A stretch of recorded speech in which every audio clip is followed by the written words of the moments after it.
Right, we are live.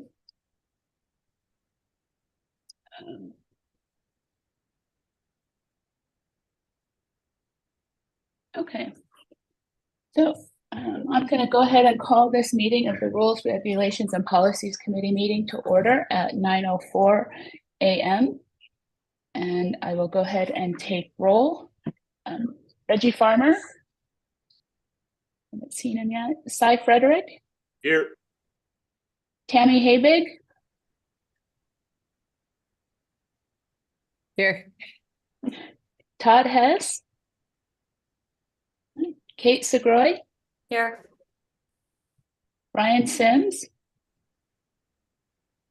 Pam Sloan. Here. Rollin Stallworth. Here. Joe Wood. Here. I am here. Timothy Jackson. Here. Donnie Nelson. Here. And Paul Anderson. Here. Hi, Lori. I was here. I was muted. I'm here. Okay, thank you, Reggie. All right. Next, we're going to move on to public comment. This time provides an opportunity for citizens to address the committee about any matter not on the agenda. Items raised during this portion of the agenda cannot be deliberated or acted upon. Should a member of the public wish to speak on a matter not listed on the agenda, it is asked that said person please complete a green public comment card and submit it to the chair prior to the opening of this item. Members of the public who have submitted public comment by email will have their email read into the record. A limit of 3 minutes per person and/or 5 minutes for the spokesperson of a particular group may be imposed. It is requested that comments be directed to the committee as a whole. Comments that are determined to be irrelevant, repetitious, offensive, inflammatory, willfully disruptive, or deemed to be personal attacks will not be permitted. I have not received any email public comments. Mr. Nelson, is anybody in the office to make public comment live?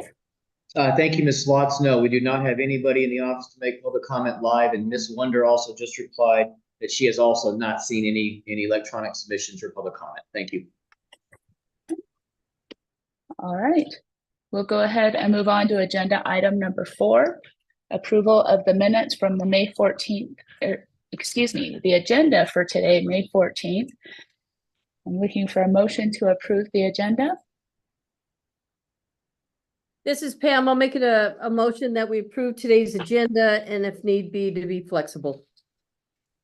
I'll second. Okay. All right, any further discussion? Okay, all those in favor say aye. Aye. Aye. Any opposed? All right. Next, we'll go on to the minutes from May 1st in your packet. They begin on, excuse me, page 4 and go through page 10. Is there any corrections that need to be made?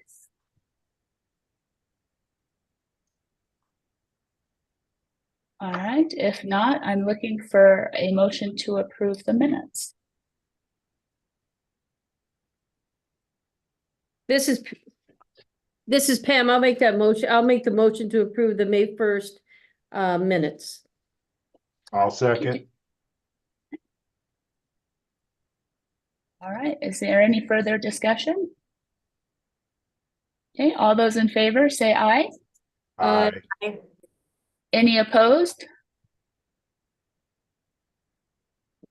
All right, we'll move on to agenda item number 6. This item is for discussion only, and so we won't be taking any action. The first item up is item NAC 385B .714, and that is on page 11.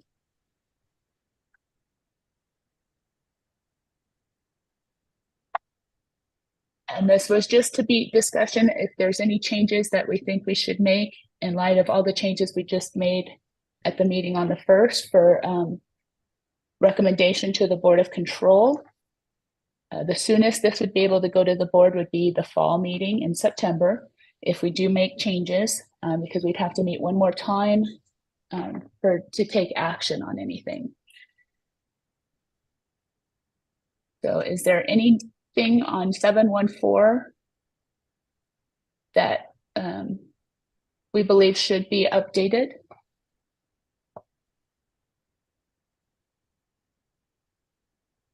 Could we add where it says subsection 6 of 718? Is there a reason that it's in that regulation and not just simply stated there and not in 718 for subsection 2? That's a good question. I'm not sure. This is all about residency of a pupil versus 718 is more talking about transfers and eligibility, things like that. It just doesn't, I don't really understand why it's listed in 2 places, but not just fully referenced. I don't think it needs to be in 718 from my understanding. Well, 718 states that the student has to be living on their own with no financial help from anybody. So Right, it's a so little couldn't that- different, but I don't know why they're in different regulations. Right, because I was thinking it could just be written there exactly as it's stated in subsection 6. But I don't know if maybe Paul, if you have any understanding. I Why think that the would be there. reason, you know, it's only written in one place and then it's referenced as to where it is when it's necessary in the reg. And I think it's appeared in the rebuttal of presumption regulation, you know, since we initially had all the regulations adopted by the legislature. So you know, it just references it, and so they're not going to put it in the same thing in 2 places, Kate.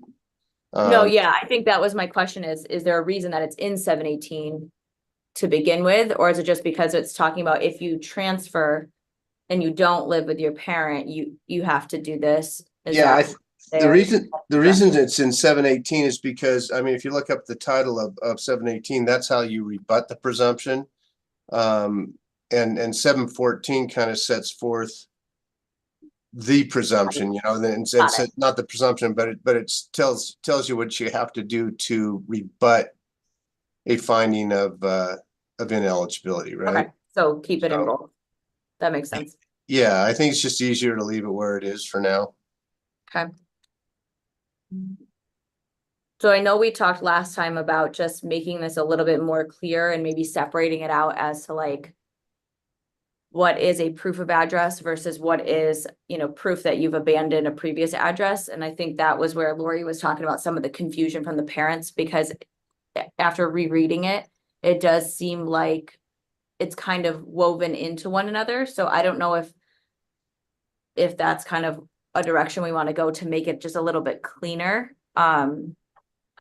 Because it looks like everything under subsection 3C, 1, 2, and 3 are really talking about the abandonment piece.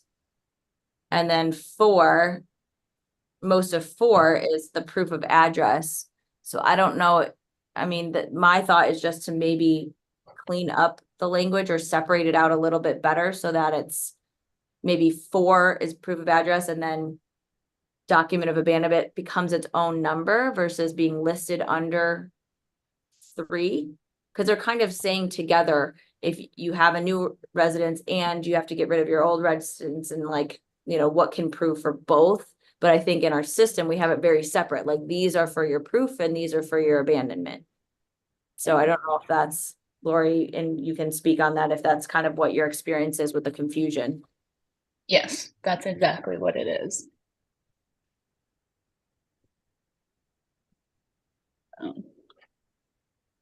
So I think like 3A, B, and C. Can be folded into 1, 2, and 3 up above. Oh, subsection C, right? Is that what you're saying? I was thinking to make it cleaner, like 3A, B, and C makes sense, except when you get to C, if you stopped after the first sentence where it starts to talk about evidence, I feel like that needs to then be its separate number. So this is evidence of abandonment is these things separately.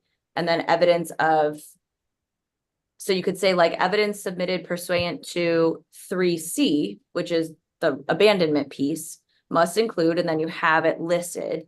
And then 4 is the evidence required to subsection 3A and B, because A and B are talking about your proof of address, are without limitation, yada, yada. So, I mean, I think the words for the most part are okay. Maybe just separating it to show this section is about abandonment, this section is about proof of address might just help with some of that confusion that we see parents when they look through this stuff. So in 3C, you would stop after the first sentence, and that would be the end of subsection 3, then start a new subsection 4, which would begin with the word evidence submitted pursuant to subsection 3. 3C, yeah. You Or you know, could, like, must specify. include without limitation information, documentation establishing that, and then you just leave it as it is. Yeah, I think for the most part, I mean, Lori, what did you think? The only other thing I know that sometimes we look at is like a final utility bill, and I don't know if we wanted to add any language in there or if we're good with just the way it is, where it's to prove your abandonment is you sold the property, you've legitimately moved all your personal property out. And what's the last piece? That it's not being used by any family members, which I like. That piece I think has to stay in there because that happens a lot. I don't know if Yeah. there's anything else that we wanna, add in there, or if we just leave it as is so that we have more latitude as to what we do accept to show that you've abandoned. I don't know what you think, Lori, or Rollins. Cause I Well, know you that's- deal with this too. That's the big one. I mean, I don't know if we need to highlight it or whatever in this section. Does it require any legislative vote to make a new number for that particular? Yeah, it's a revision, so we'd have to follow the process to do that, but I mean, we're revising a lot of regs anyway, so it's. Okay, So what I think we should do, and tell me if this is what you're thinking, Kate, because hopefully I'm following what you're saying, is beginning in subsection 3C, after that first sentence, that would be the end of subsection 3. Then you Mhm. start the new subsection 4 begins with the next sentence, which is evidence submitted pursuant to this paragraph must include without limitation information and documentation establishing that. And then these are kind of broad categories, 1, 2, and 3. Mhm. And then number 4 would become number 5. And Yeah. I think we could reword that and say evidence required, examples of evidence required pursuant to subsection 4, the new 4. Well, no, it'd be 3, because we're talking about the new residents. Because 4 would be abandonment. All those things are regarding abandonment. So that would be Okay, in 3, I see. Okay, right? And then 4 would now become 5, and it would be referencing 3A and B, because A and B are both in 3 are talking about your new residents. That's my thought on it. So that is very clear that the new number 4 would be this is only relating to your abandonment documents, which is referenced in 3C, showing that you no longer reside, right? And then 5, the new 5 would be only referencing the new residents, because there's a lot of kind of interweaving of what actually counts as a proof and what counts as an abandonment. okay, so then establishing, so the new subsection 4 could say evidence submitted to establish abandonment, Yeah, as set forth in 385B 7143 subsection 3, and then just continue on with that language and have listed as 1, 2, 3. And that what's now 4 that would become 5, would you say evidence required to establish the new residents. the existence of a new residence Yeah, may include, and then list those things. yes.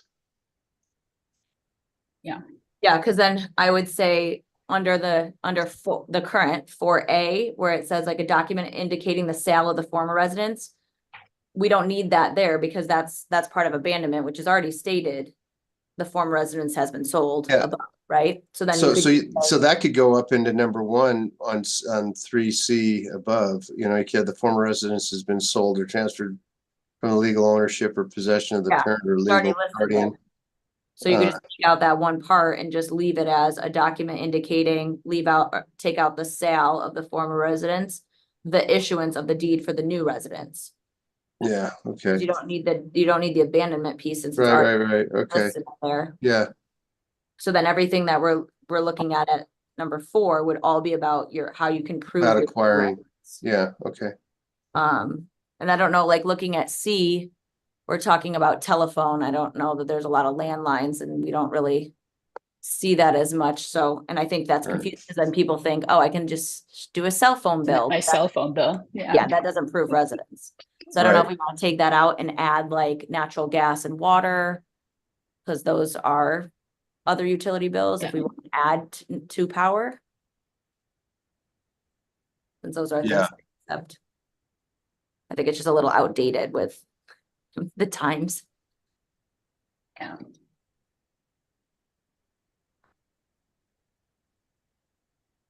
I think those are all good, you know, I think it does make it more clear for, you know, when somebody's trying to follow what they have to show on both ends of a change of a residence. So I think that's good. I have a question about letter G in subsection, the current subsection 4. Is there something in there, like, is there something that we all had an idea of what we wanted in that other evidence? Because I get those credit card, the ones where you're pre-approved or whatnot, I get tons of those every single year. And the last time I got one, I said something about, you know, it's in the regulations or whatever, and someone actually found this and they said that's other evidence. I didn't take it, obviously, but I just think that's a little vague. And so if there's something that we have in mind, maybe we should put that in. I think G was put in kind of as a catch-all, and I think it's still discretionary with whoever's reviewing the particular students activate as to whether that's satisfactory evidence in your opinion or not. Yeah. But I mean, I think what it does is it broadens all the categories up above. If there's something else that they have, you know, that could be anything. You know, if it seems legitimate to you when you're reviewing it, then that can be accepted as evidence of a change. Right, because one says the burden of proof, right? To prove to the satisfaction of the school district or the executive director. So we still have the latitude to say what doesn't qualify. So, I mean, my only other thought with that would be like any additional evidence the school district or executive director sees fit to indicate the pupil or the parent resides at the new address, like putting it back on that it still has to, I mean, that would be my only suggestion if we wanted to make it more. So it's not a battle with somebody that reads that and says, well, I can give you any evidence I live here and it should fit under this regulation. I don't know. But it does say it in 1. So do we need it? I don't know. I think it's better just to keep it as it is, to be quite honest. And I think just as long as in your trainings and whatever with your whoever's reviewing these, that you know, it's known that's, you know, you have some discretion when you're looking at something. If something just doesn't quite, you know, pass the test as a legitimate piece of evidence to show a new residence, then you don't have to accept it, or you can discount it in your decision. I'm good with that. Lori, I feel like you and I talked about like E. Did we talk about that before? The registration of voters using that or not? That's been more accepted, not as proof of current address, but as abandonment. That they changed their residence now, so their voting registration has changed. Yeah, I don't know, because I don't want, but again, we have the discretion. I don't love that it's in there to make it seem like a proof of address, because I wouldn't accept that as. Yeah, and that may not be something we want to keep anymore, just because the state has changed Yeah. the registration, and it's automatic when you go to DMV. So if they don't have to really show. Yeah, that's a lot been of proof loosened to get up. that moved. that's been loosened so much. I don't think that's a good thing to have in there as something to help somebody show their residence, because Honestly, I don't even really like driver's license because they don't have to provide a whole lot to get one, but, that's just my thought on those. So I'm good with E not even being on there, because that's just, so that's something I would take. Registration. yeah.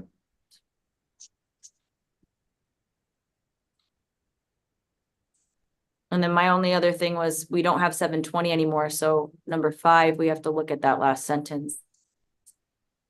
Yeah, I was just gonna say on that one, for the last sentence after former school for 180 school days, delete unless and the rest of that sentence. Okay. Okay. Yeah.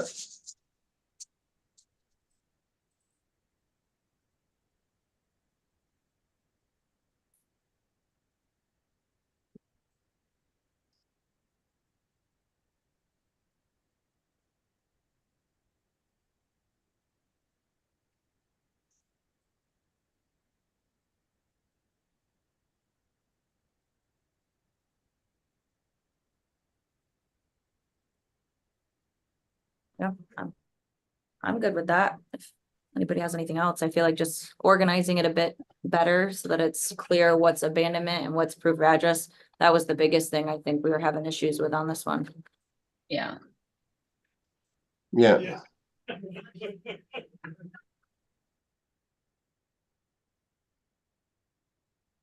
Anyone else see anything that should be updated for 714?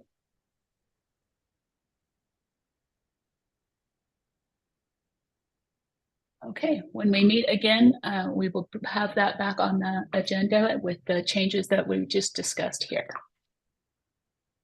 So we'll go ahead and move on to 718.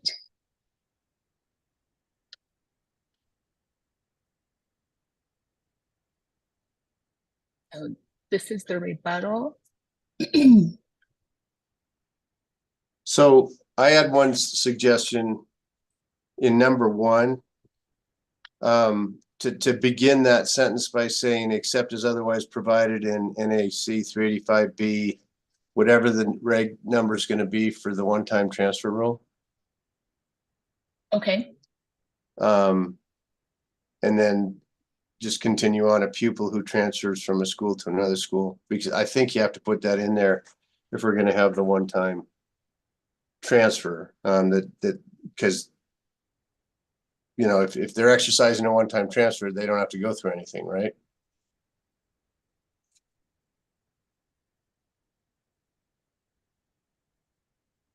well, and that's what we were discussing last time, especially when it came down to the guardianship of whether that would circumvent the guardianship or not.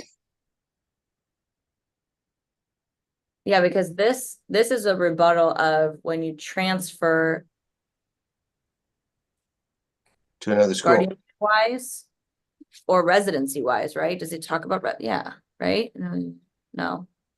Because there's some residency stuff.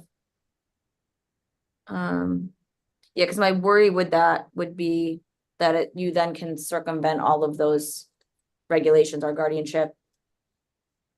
If we say you can use your one-time transfer Okay.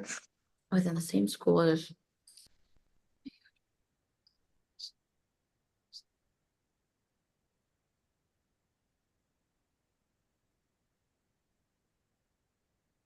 Because I know the big Yeah, one 'cause it would be says- like from 3. Yeah, because 1 basically says that it's basically saying like you're not ineligible if you transfer per 716 if you move into the zone with the parent that you have guardianship with. So I don't think that regulation has to stay. I think that has to stay, because if we say as otherwise provided in 716, we're basically saying you don't actually have to move or prove that you've moved. You can just use your one-time transfer, and that would then negate all of our residency and guardianship regulations. So I don't think we wanna. Hey, can I ask a question? And I'm gonna come from a different angle on this. Just out of curiosity, what difference does it make if who the guardian is if you use your one-time transfer? I think you still have to reside with a parent or guardian, right? Right, but my question then would be, Kate and I are divorced, our son lives with me. He goes and lives with mom, but I've got primary. He uses his one-time transfer to the school that mom is at. Does it matter who has custody at that point? Yeah, Why? because we have regulations that state you still have to have your guardianship in order and you still have to have your residence in order. You still have to prove those things. I think personally, and maybe I'm wrong in my interpretation of this one-time transfer, but the one-time transfer to me is you still have to follow all of our current regulations to transfer. Once you transfer, you can use your one-time transfer to not have whatever penalty there was in that situation. So like a private to public transfer, right? They couldn't participate in anything they rostered in for 180 days. They still did it legitimately and they were with the correct parent and all that, but now they get full eligibility with the one-time transfer. So I don't, So why unless, would that, so why would the punishment that was previously there be included in a new one-time transfer? You see what I'm saying? Do you see where I'm saying this? What I'm saying is, if one-time transfer trumps all of our regulation for why you would be declared ineligible, then why would this still declare you ineligible? You're transferring. You're not changing your residency. You're going to another school that is within our association and saying, I'm going to transfer there by whatever means they allow you to come to that school.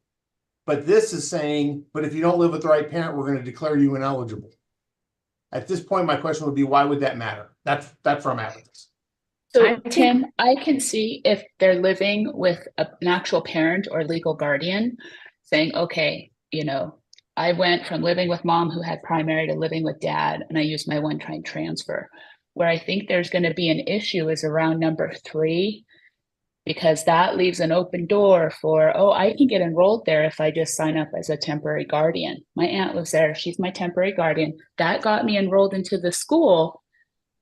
Now, does my one-time transfer get me full eligibility? And I would argue back, yes, it would, because you're transferring your eligibility from your residential, not where your guardian lives. You're not using what I'm saying is this. I got kicked out. I got sideways with mom and dad. They kicked me out. I moved in with my Uncle Paul. Uncle Paul is in Spanish Springs. My mom and dad are in Reed. I'm going to use my one-time transfer so I can go there. My mom and dad are still my mom and dad. My eligibility is still back there. I'm using my one-time transfer to go to Spanish Springs. Well, wouldn't this all come into play after they use their one-time transfer? That's what I'm asking. That's Because, what I mean, that's at the root of this. Because my question would be like, I agree, Tim, that there's a lot with this one-time transfer that I think maybe even I don't understand right now. But I feel like, so a kid uses his one-time transfer, but then moves again or something happens and again, all this stuff still now comes back into play, right? I don't know that you can get rid of any of it. So would I think, just have this note, right, Paul? yeah, I think what's going on, and I go back to our last meeting, is a philosophical understanding that we need to have as a committee as to what the one-time transfer rule means. And I think you're right. Tim's raising some good points, because yeah, if it's going to be viewed that any kid could go wherever they want, so long as there's a seat open, then yeah, what does the rest of it matter? And so I think if we want these other things to still matter, with respect to one-time transfers, then I think we're going to have to clarify all of that. I mean, that's what I've been struggling with how we're interpreting it. I think we have to keep all of these regs in place for the second transfer, right? Yep. After they've used a one-time transfer. But it's almost easier as opposed to have a one-time transfer, although this defeats what we're trying to do. Instead of having a one-time transfer, to just have a first entry rule. But I don't know. I mean, so that's what I think we're all struggling with, and what we need to kind of figure out is, yeah, we have a one-time transfer rule, but there are still basic rules that you got to comply with. Yeah. And how do we make that clear to everyone? No, I think Tim's points they're valid. They make sense, right? If the one-time transfer supersedes an ineligibility you would have had for a certain situation, you should be able to use it based on that language. Right? But I do think I guess that's what we have to decide as a committee. Is that what we want to see or not? And I don't necessarily think that was the intent, from my understanding of why this is even being brought up, was to give all sorts of situations a one-time. To me, the intent was any sort of, variance, magnet, private, public, any of those type of transfers to have full eligibility. And that's what I think we've accomplished that in everything we've done. So now we're getting into how is this affecting our basic residency and guardianship rules? And how do we as a group feel about that? Do we want to see that extended to that one-time transfer or not? I don't know that we can say no. Because I feel like if we open it up to one, don't we, Paul? Am I wrong? Well, I'm not sure. It all gets back to how we're looking at it. I mean, the problem I see is if we make our one-time transfer still fairly restrictive, it's not gonna, I mean, we're gonna be seeing a bill from at the legislature widening it. The people at the state, the legislature and whatnot, I think they want to see as liberal of a rule as we can make. Limiting it to, hey, you only get to do this once. So in essence, the way I see it with respect to a lot of this stuff is that it comes into play once that option's been used by somebody. But it's just a difficult situation. What I'd like to see is at some point when we've gotten through all the eligibility rules, which I think we're getting close to, is kind of just put them all together and then just take a look at how is this going to work, and then start throwing out scenarios like Tim did, because those are going to be the cases we're going to see when transfer comes up and we say, oh no, you're ineligible. How are we going to defend that? And so our rules need to be clear, as to how we do that. So again, I don't really have answers for you at this point, I guess, Tammy. Well, the one thing I will say, Tammy, to your question is, if you read our language that we currently have for the one-time transfer, it says that you may be granted a waiver of ineligibility pursuant to 716. 716 says when you're transferring or if you're enrolling in a school for the first time, you're ineligible in anything you rostered in the past 180 days. That particular rule is really regards to transfers, not your basic eligibility of attending and being eligible at a school, which is your residency and your guardianship. Those are separate regulations. So I don't think the way we have written this one-time transfer that you have to supersede our residency and guardianship rules. Now, if those residency and guardianship rules come into play with a transfer, that's maybe where that question is. But like, if you're coming in as a ninth grader, you're attending for the first time at a school on a temporary guardianship, I don't see the way we've written this one-time transfer that you can supersede your residency and guardianship requirements to use your one-time transfer to be eligible. That makes sense. But the problem then is that then it's not equal, because then if we are going to apply it and a kid transfers from parents in ninth grade to living with a temporary guardian in 10th grade, then it is a transfer by 716. So then it could come into play. Right. But so then my argument would be right back is the impetus for the 9th to 10th grade change can't occur in the 8th grade because I'm punished. You see what I'm saying? That's where I'm at with this. So what happened in the 9th grade that resulted in the going on a temporary guardianship, okay, we're gonna allow it. but in the 8th grade it occurred, and as I come in as a 9th grader, we're not gonna allow it. That's where I'm at. That's my Right. So concern. I think it has to be, it has to be one or all or nothing, not one or the other. Yeah, I think philosophically, I was under the impression that the one-time transfer bypassed all of our NAT codes regarding eligibility. see, that's- That's what I thought. Same place.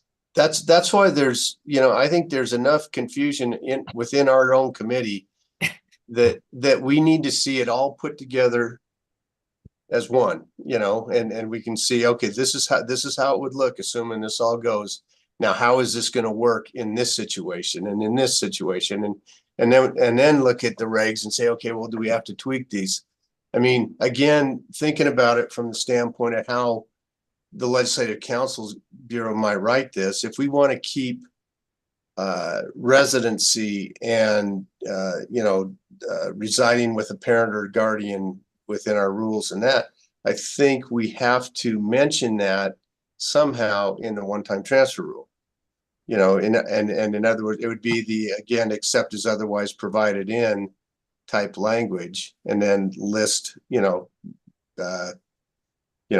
385B 714, 385B 718, wherever we have limitations in terms of what a student has to have in order to be generally eligible.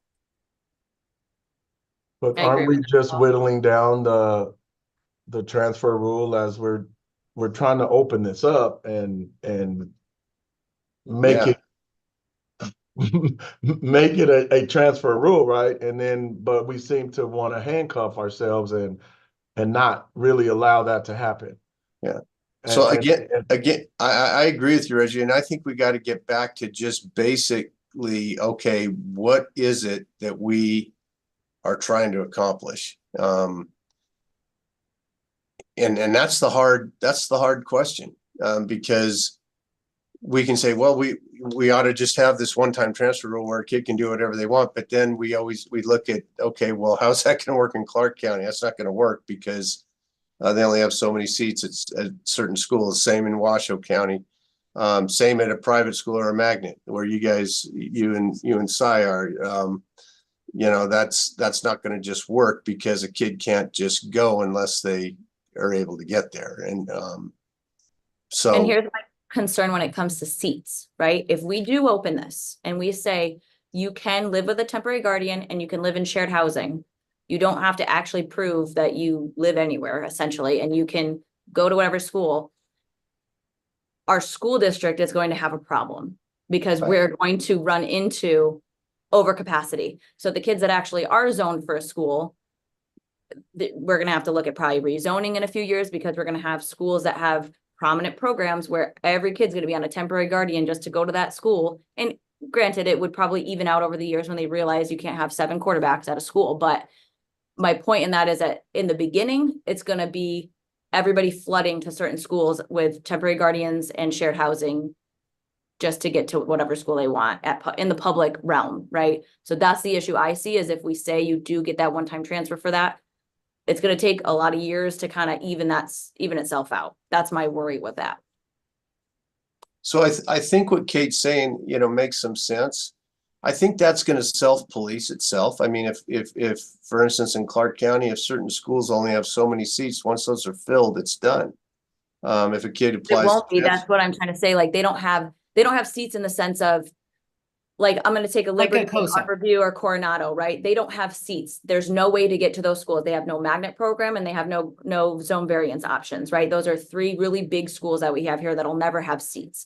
So what I'm Okay, trying so when you say that means no kid is ever going to be able to go there because there's no room.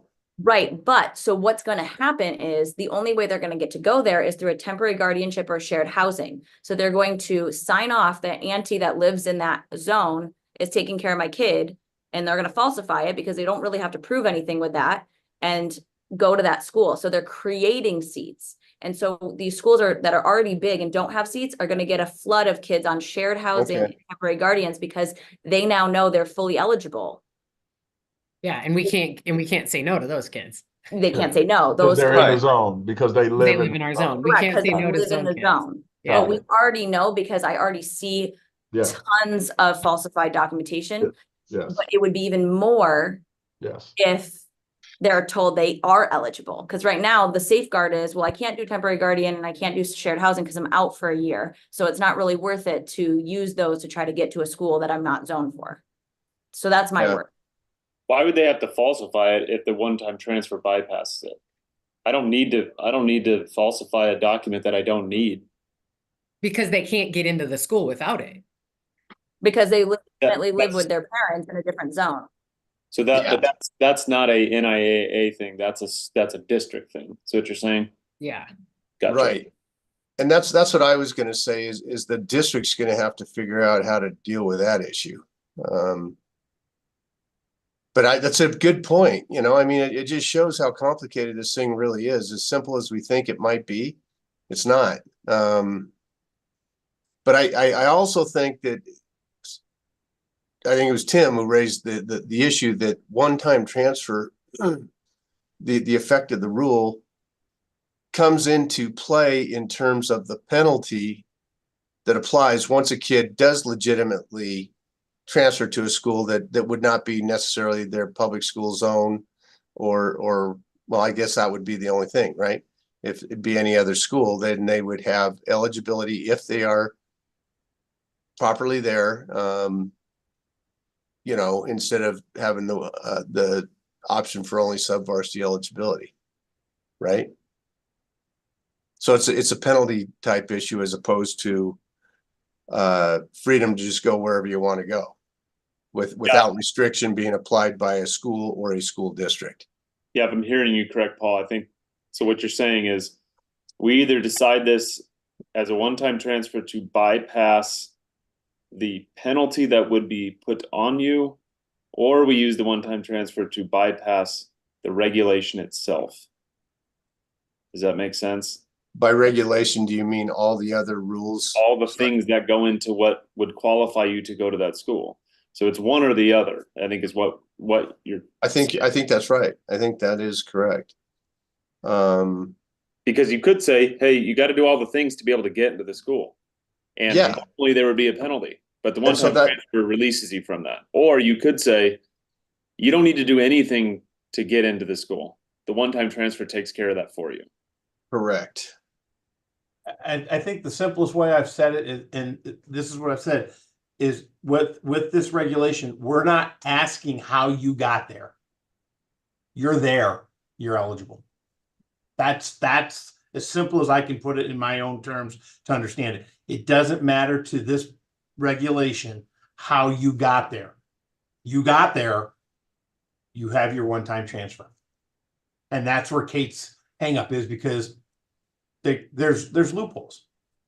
And There's we're a trying ton. to- There's a ton of loopholes with Yep. that. Right.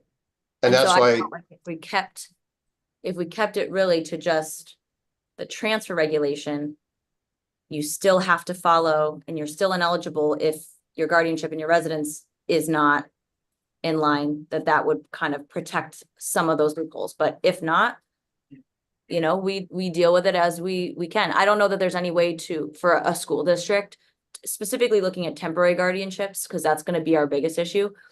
I don't know that there's a way for a school district to really combat somebody. It's just a notarized letter. I mean, that's all you need, and Do we Yeah. know? you Do we can't. know what the other states who have a one-time transfer and which one what camp they're falling in? I think it's all over the place, Si. I think some are wide open. I think others are more restrictive. Like, the simplest way, I guess, to put it in terms of if we want to keep our basic rules in place of you have to reside with a parent or guardian, you have to have a legitimate residence, those sorts of things is in essence, all we're really doing with the one-time transfer rule is we're taking out the 180 days of ineligibility.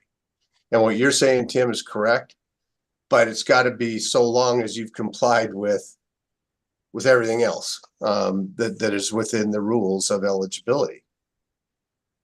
I mean, Rollins has had this come up here with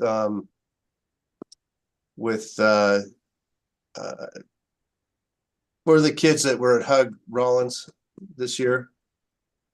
Is he still there? Yes, which case, Paul?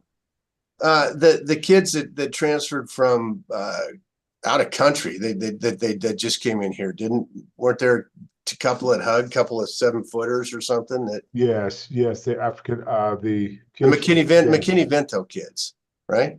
Uh-huh. So I mean, that could be used to abuse things, you know, That already does. yeah. That's the new trend. Mhm.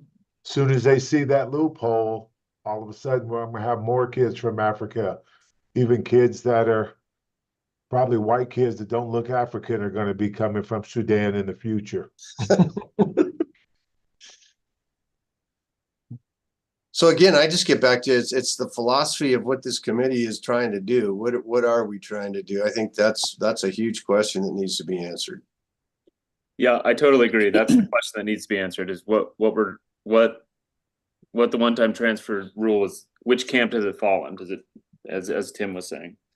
And again, if we fall into the camp of that it bypasses all of the things needed to join a school normally, then you can't worry about them quote unquote breaking the rule because it's not a rule. If they have a one-time transfer to use, it's, you know, it doesn't matter. We have to not say that they're abusing it because it's not a rule.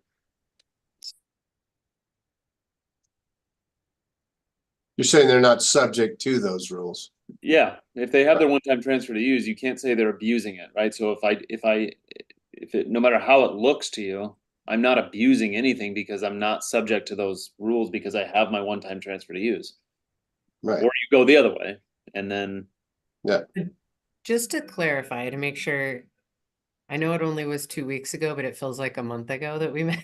It is only for students who reside or who attend that school, correct? So it does, like a magnet kid that's at a magnet school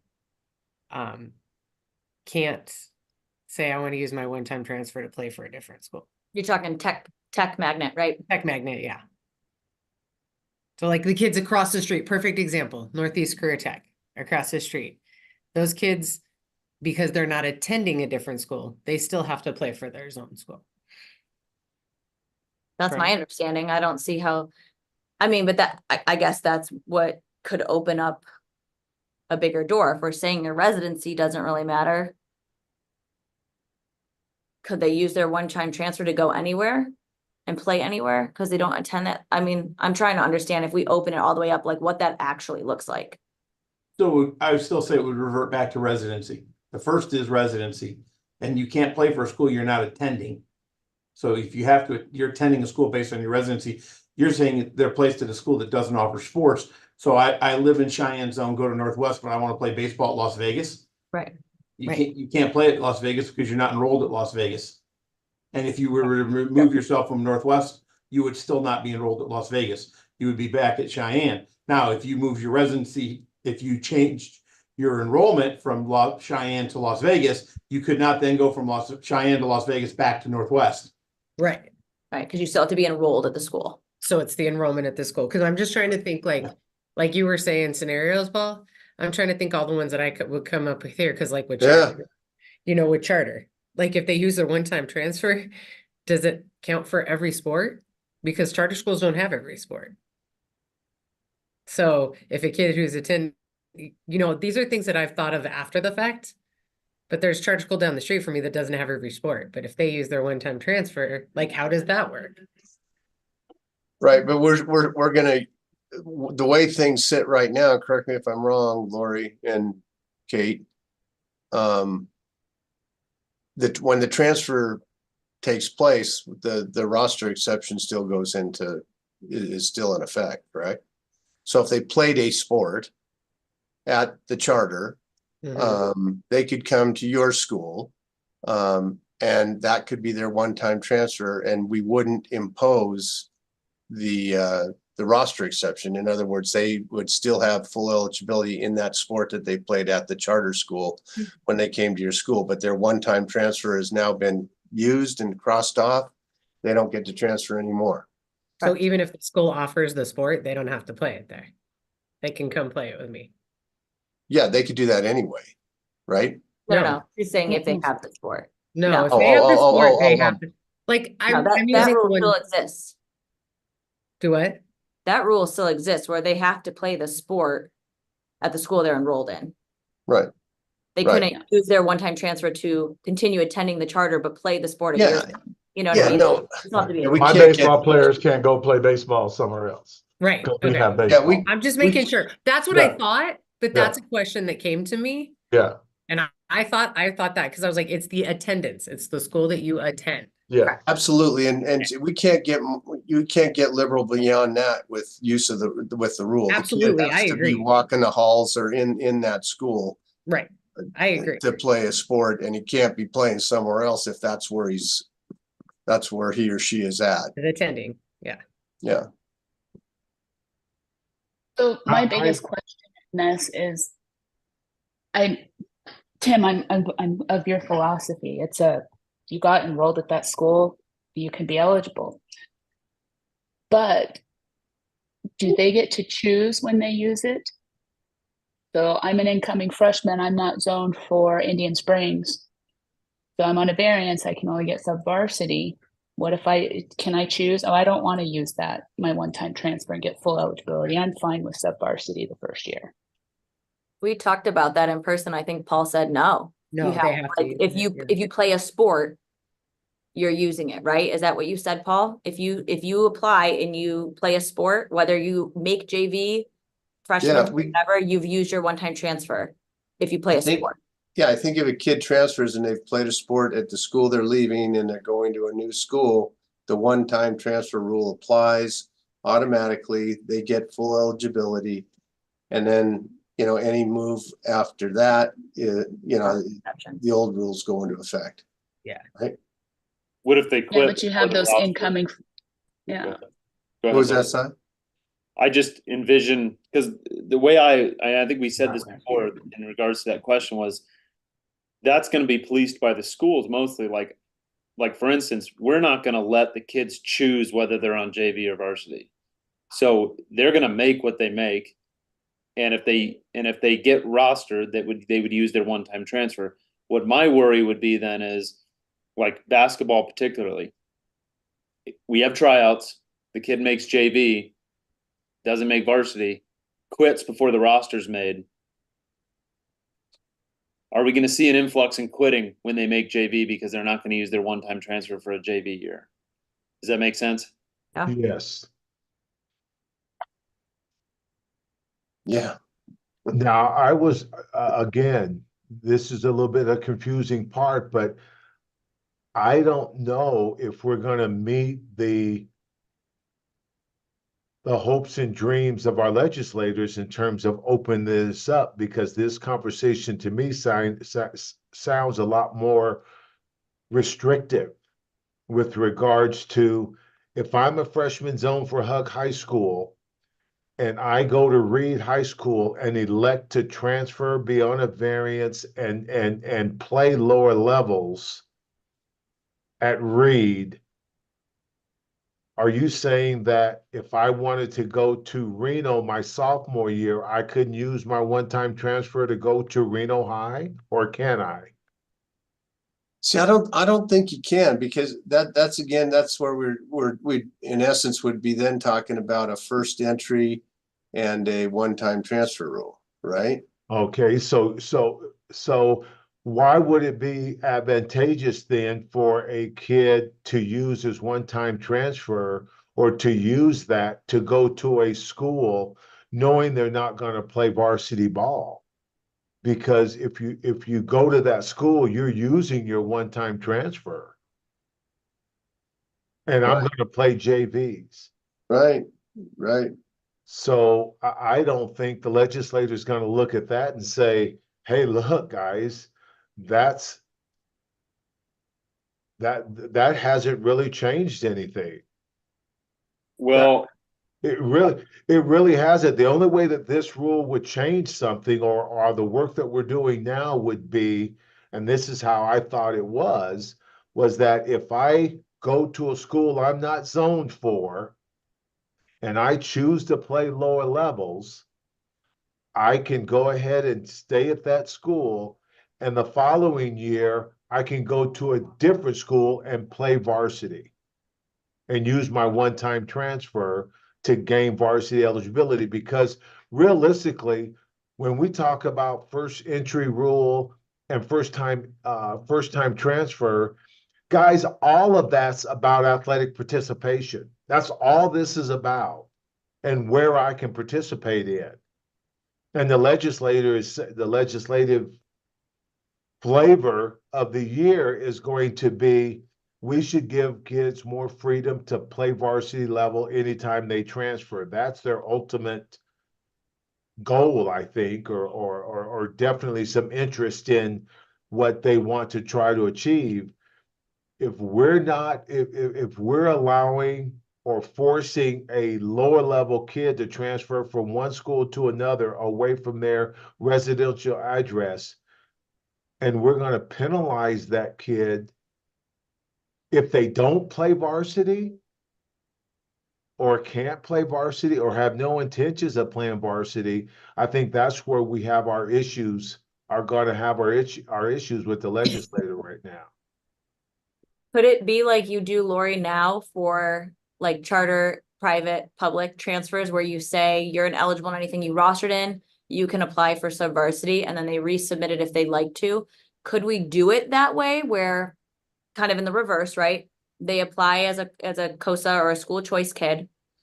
You or I, Rollins, will approve them subvarsity. Yes. May apply for the one-time transfer if you want.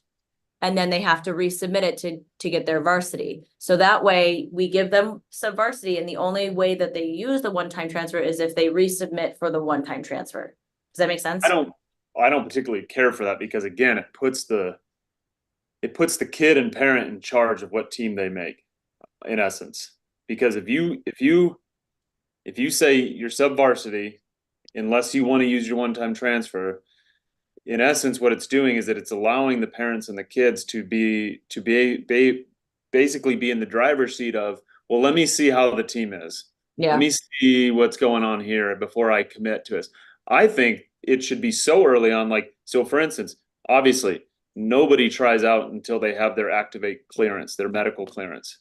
If they had to declare their one-time transfer at that point, then it completely, if you are going to try out for this team, you have to declare yourself as a one-time transfer in order to have eligibility. Now, again,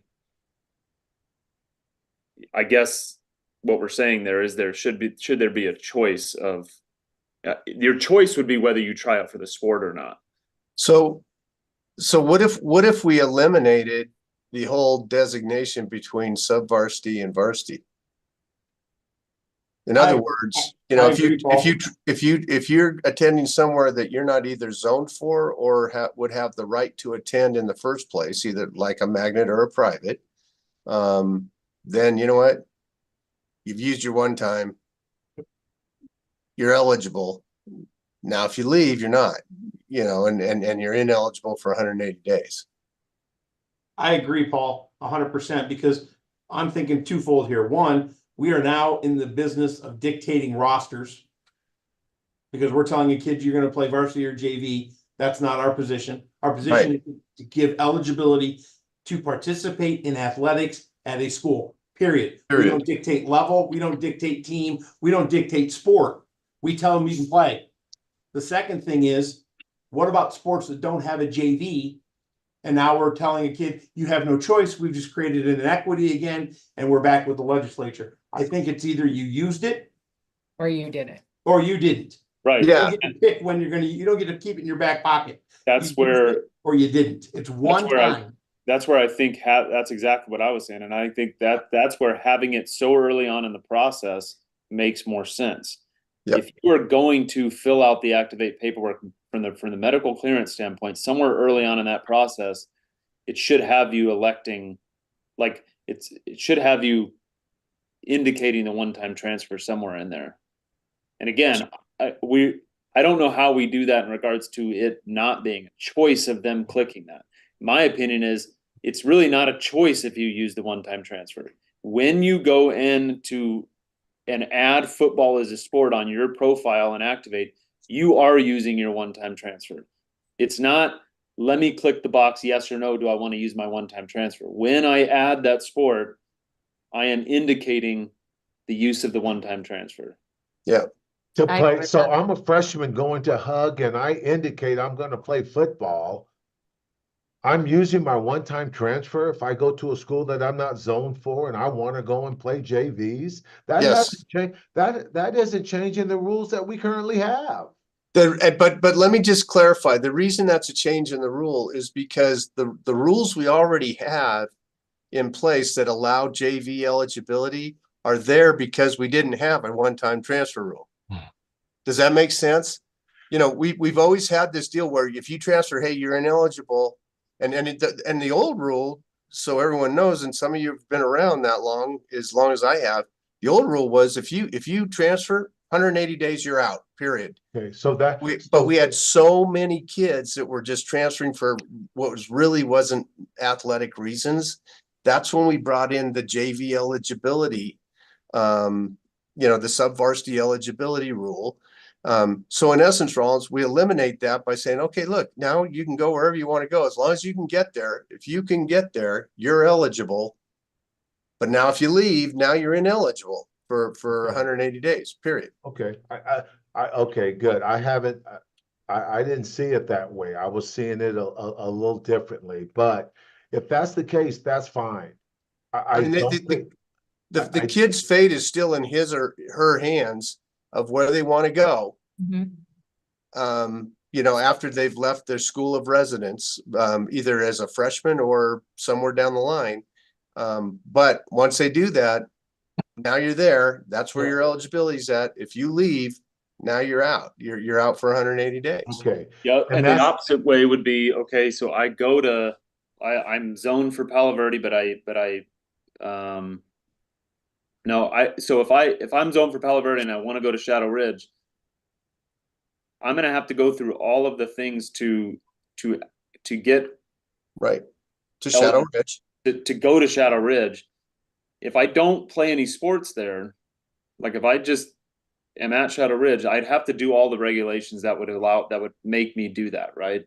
That would allow me to go to Shadow Ridge. I'd have to prove residency. I'd have to all the things within the district, right? I mean, well, say if you live in Palo Verde, but you go to Shadow Ridge, you've jumped through a whole bunch of hoops with Clark County School District in order to get your rear end in a seat at Shadow Ridge. Exactly. Okay. So, now, whether you play sports or not, that's up to you. Right.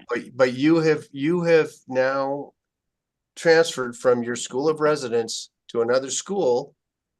And in my opinion, that's an exercise of it. Because we can't control whether you decide to play or not. And we can't let you keep moving around until you decide to play. I mean, maybe people disagree with that, but that would be my thought is, look, again, you're getting the choice, but you only get it one time. See, and I disagree with that. I think your athletic eligibility always starts when you filled out and made a team at a school. So if I'm a freshman that lives in the Hug zone and goes to Reno High School, don't play a sport at all, but attend school there. And then I want to transfer back to Hug and play for the first time my sophomore year, I should be able to play varsity level. You do. You would if you didn't play any sports, because our current rules are now roster exception. So if Right. you didn't roster when you made that choice and then you go to back, you're good. You get Okay, full eligibility. well, It's only if you play a sport after your one-time transfer that it would affect. so if I played it, I'm zoned for Hug my freshman year, I go to Reno, and let's say, I just gave you an example, I didn't play any sport. Let's say I played baseball at Reno, and then I want to go back to Hug. I can play any sport at the varsity level other than baseball. No, with the one-time transfer rule, you could even play baseball. No, because he said he wasn't zoned. I wasn't zoned there. So he went Reed. He was zoned for Reed, but went to Reno, right? So he Yeah. used his one-time transfer to get full Okay. eligibility to play baseball. Okay. He Yeah, transferred yeah. back. So he's already used Right. it. But Right. so then So, you're so I right. use in it, roster exception. so basically I'm eligible for every sport back at my original school that I was zoned for, except for baseball, because I played that at Reno, whether I played JV or varsity. Correct. Okay, okay. See, I'm scared of this because, I like it because I think it really doesn't really change that much, only other than the things that we're changing is that an incoming freshman that goes to a school they're not zoned for has the ability now to play a varsity sport, which, to be honest with you, we don't see too many of those anyway, playing varsity sports, except for quote unquote, those that have been recruited. Yeah, I think it helps our small communities that don't have lower levels. What But would it the, take? but the rule also helps a kid who's not necessarily a freshman, but a sophomore, or junior who transfers. He or she goes with full eligibility as long as they're properly at that school they've transferred to. Well, that's where we're gonna see the change and increase in recruiting of a freshman or sophomore at another school, getting recruited to go to a basketball school now. Right.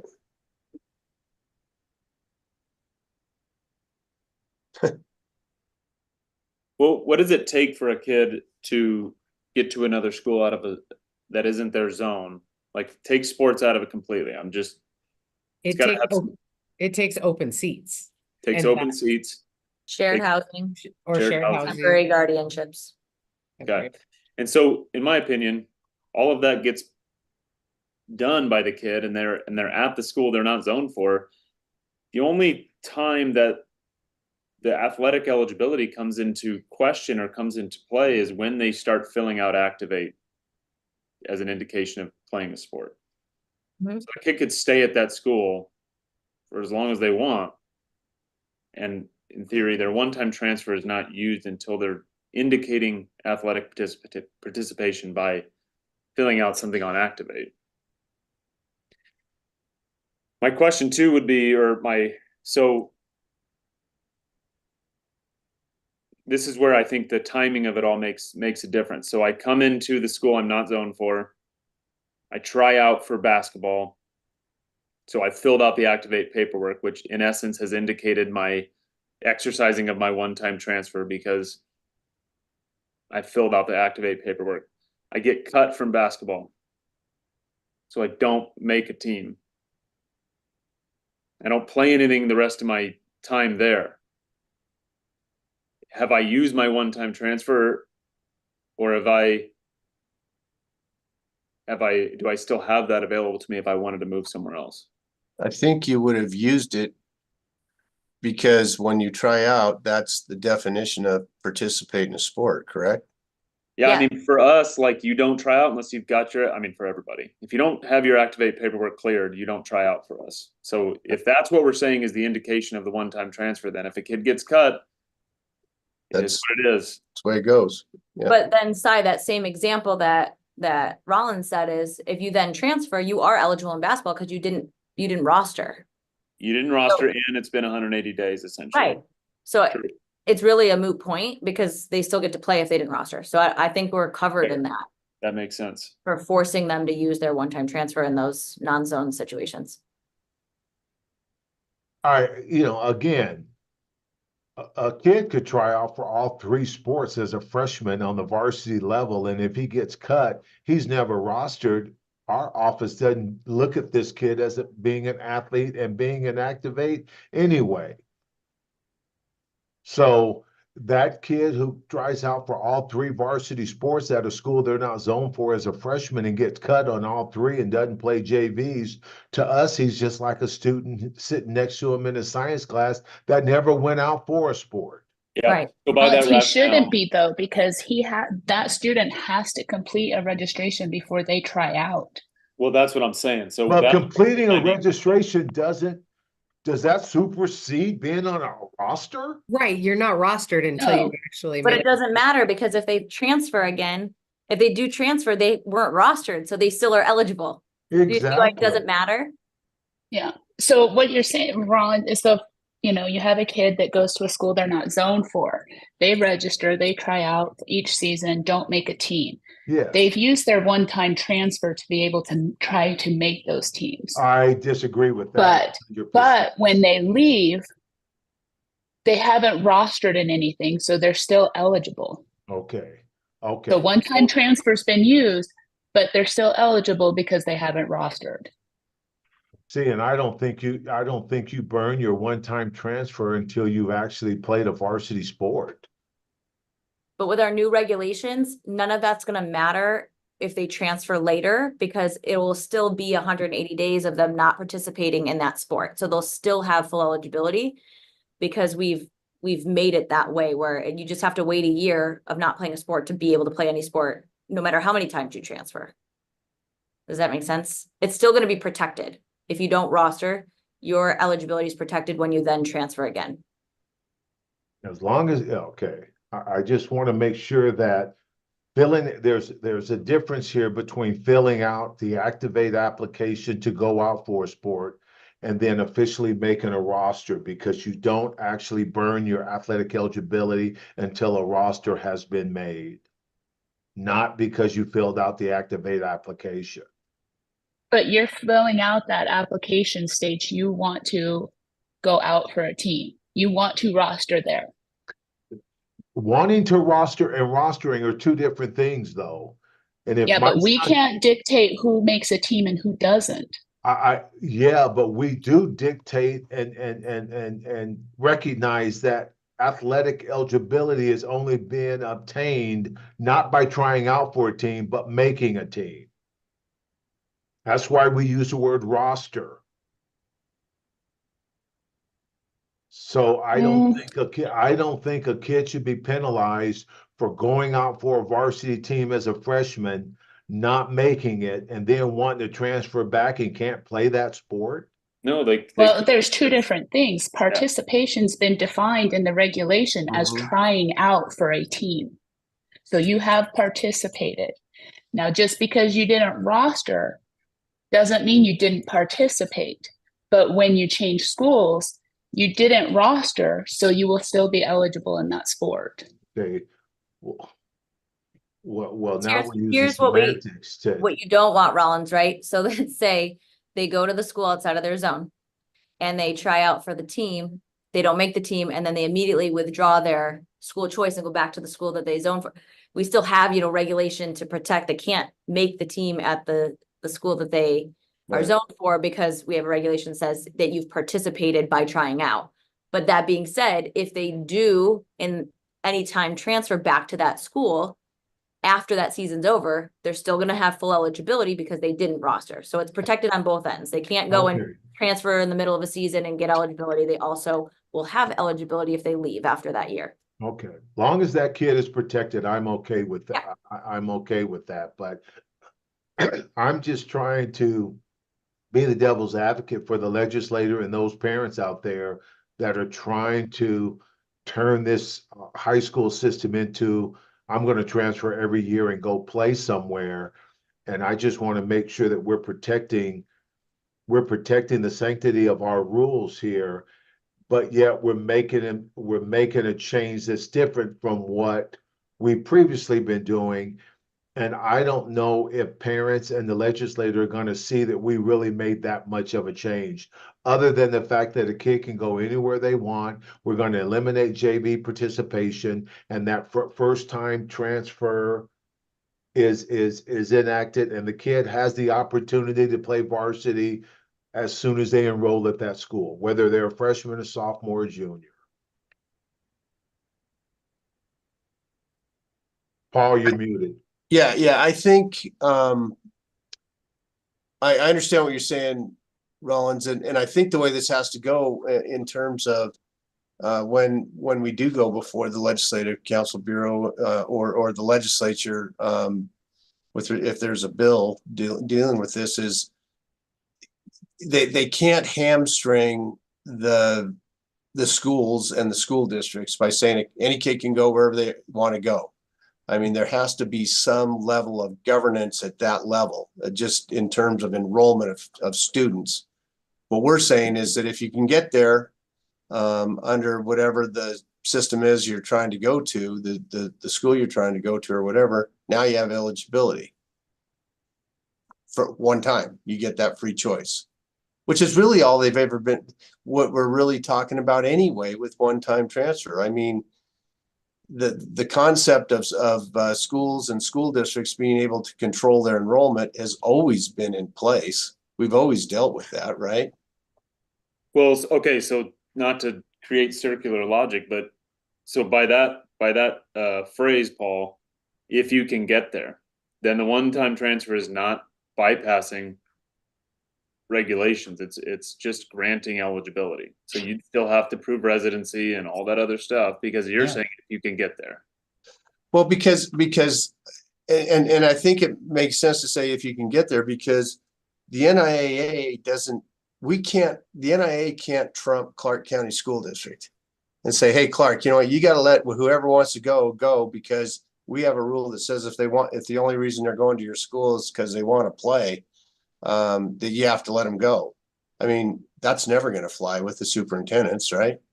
And so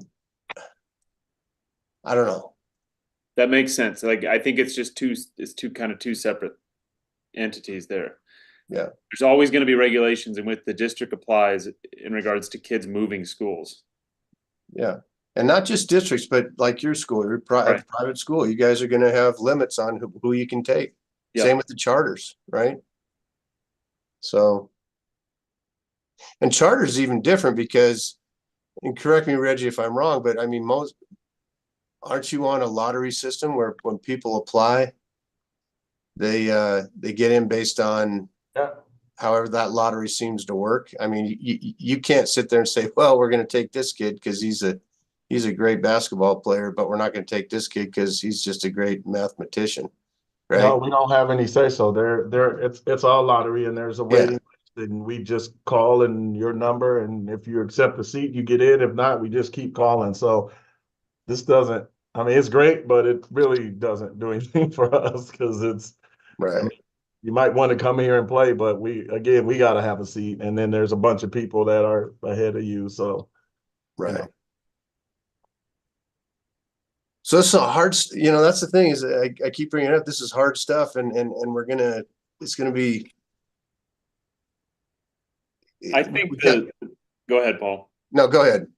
I just think that the thing we're going to keep running into is the timing of when we say they've exercised their one-time transfer, because I keep coming back to the only reason I would need to use my one-time transfer is if otherwise I would be ineligible.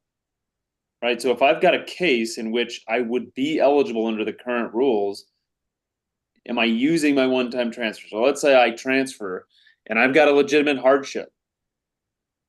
So under the current rules, I would be granted eligibility. When I get to that school, am I using my one-time transfer or do I have eligibility based on my hardship? Well, I would say that you would actually use that as a hardship and keep the one-time transfer in your back pocket.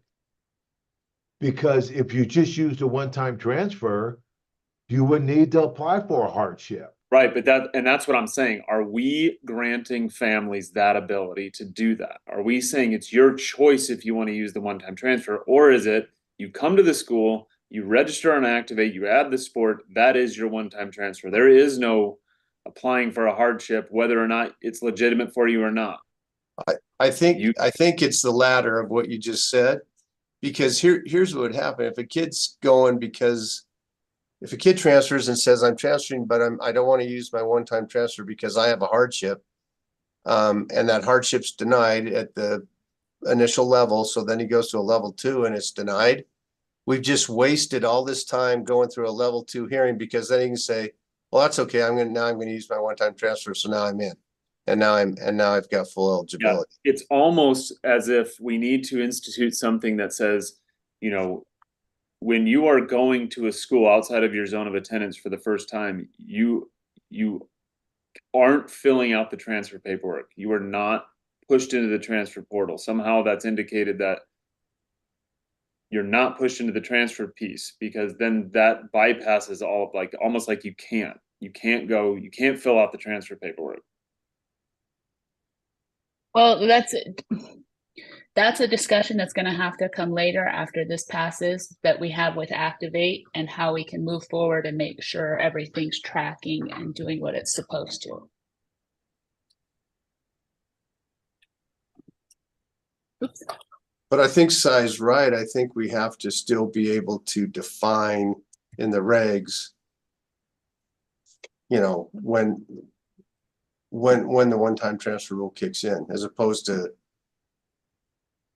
just granting people the luxury of using it when they want to, right? I think I agree with Cy on this too, is this. I think any transfer that occurs is a one-time transfer. If you transfer a second time, then you apply the hardship, Right. period. That way it's clean. So if I'm transferring, it's my one-time transfer. If I Because in transfer a essence- second time, then I have to use my hardship. Because in I have to essence, establish a hardship. the first time you're not transferring, you're not a transfer. Correct. Okay, Yes. right, yeah. You're one-timer. Whatever you call it, I don't know, but Well, like, you don't get a choice to use the free space on the bingo card. That's it. It's there. well, we'll see. We've, all of us have dealt with kids in situations where the hardship or district directed transfers have come to our office, and we have to respond to that. And I don't necessarily think that we would burn or use a one-time transfer on some of these situations that we've dealt with and deal with in our district. Yeah, and I think the difference in semantics here, Rollins, is I think I don't think it's yours to use. It's not a golden ticket. It's not a thing for you to use. It is a waiver of ineligibility on the NIAA side of things. It's a waiver of penalty. It's not something you get to use. And I don't know the language of how we express that, but you know, because I do agree with you, Rollins. If it's communicated to families that this is their thing to use, then you start entering in all of those things of like, well, I don't want to use it now. It's my one-time transfer. I get to use it whenever I want. Whereas if we communicate it in the way of, this is not a ticket for you to use, to punch. It is a, I don't know. It is a one-time transfer, right? It is a one-time, that's it. I think we're putting way more on it than we need to. It's a one-time transfer. That's it.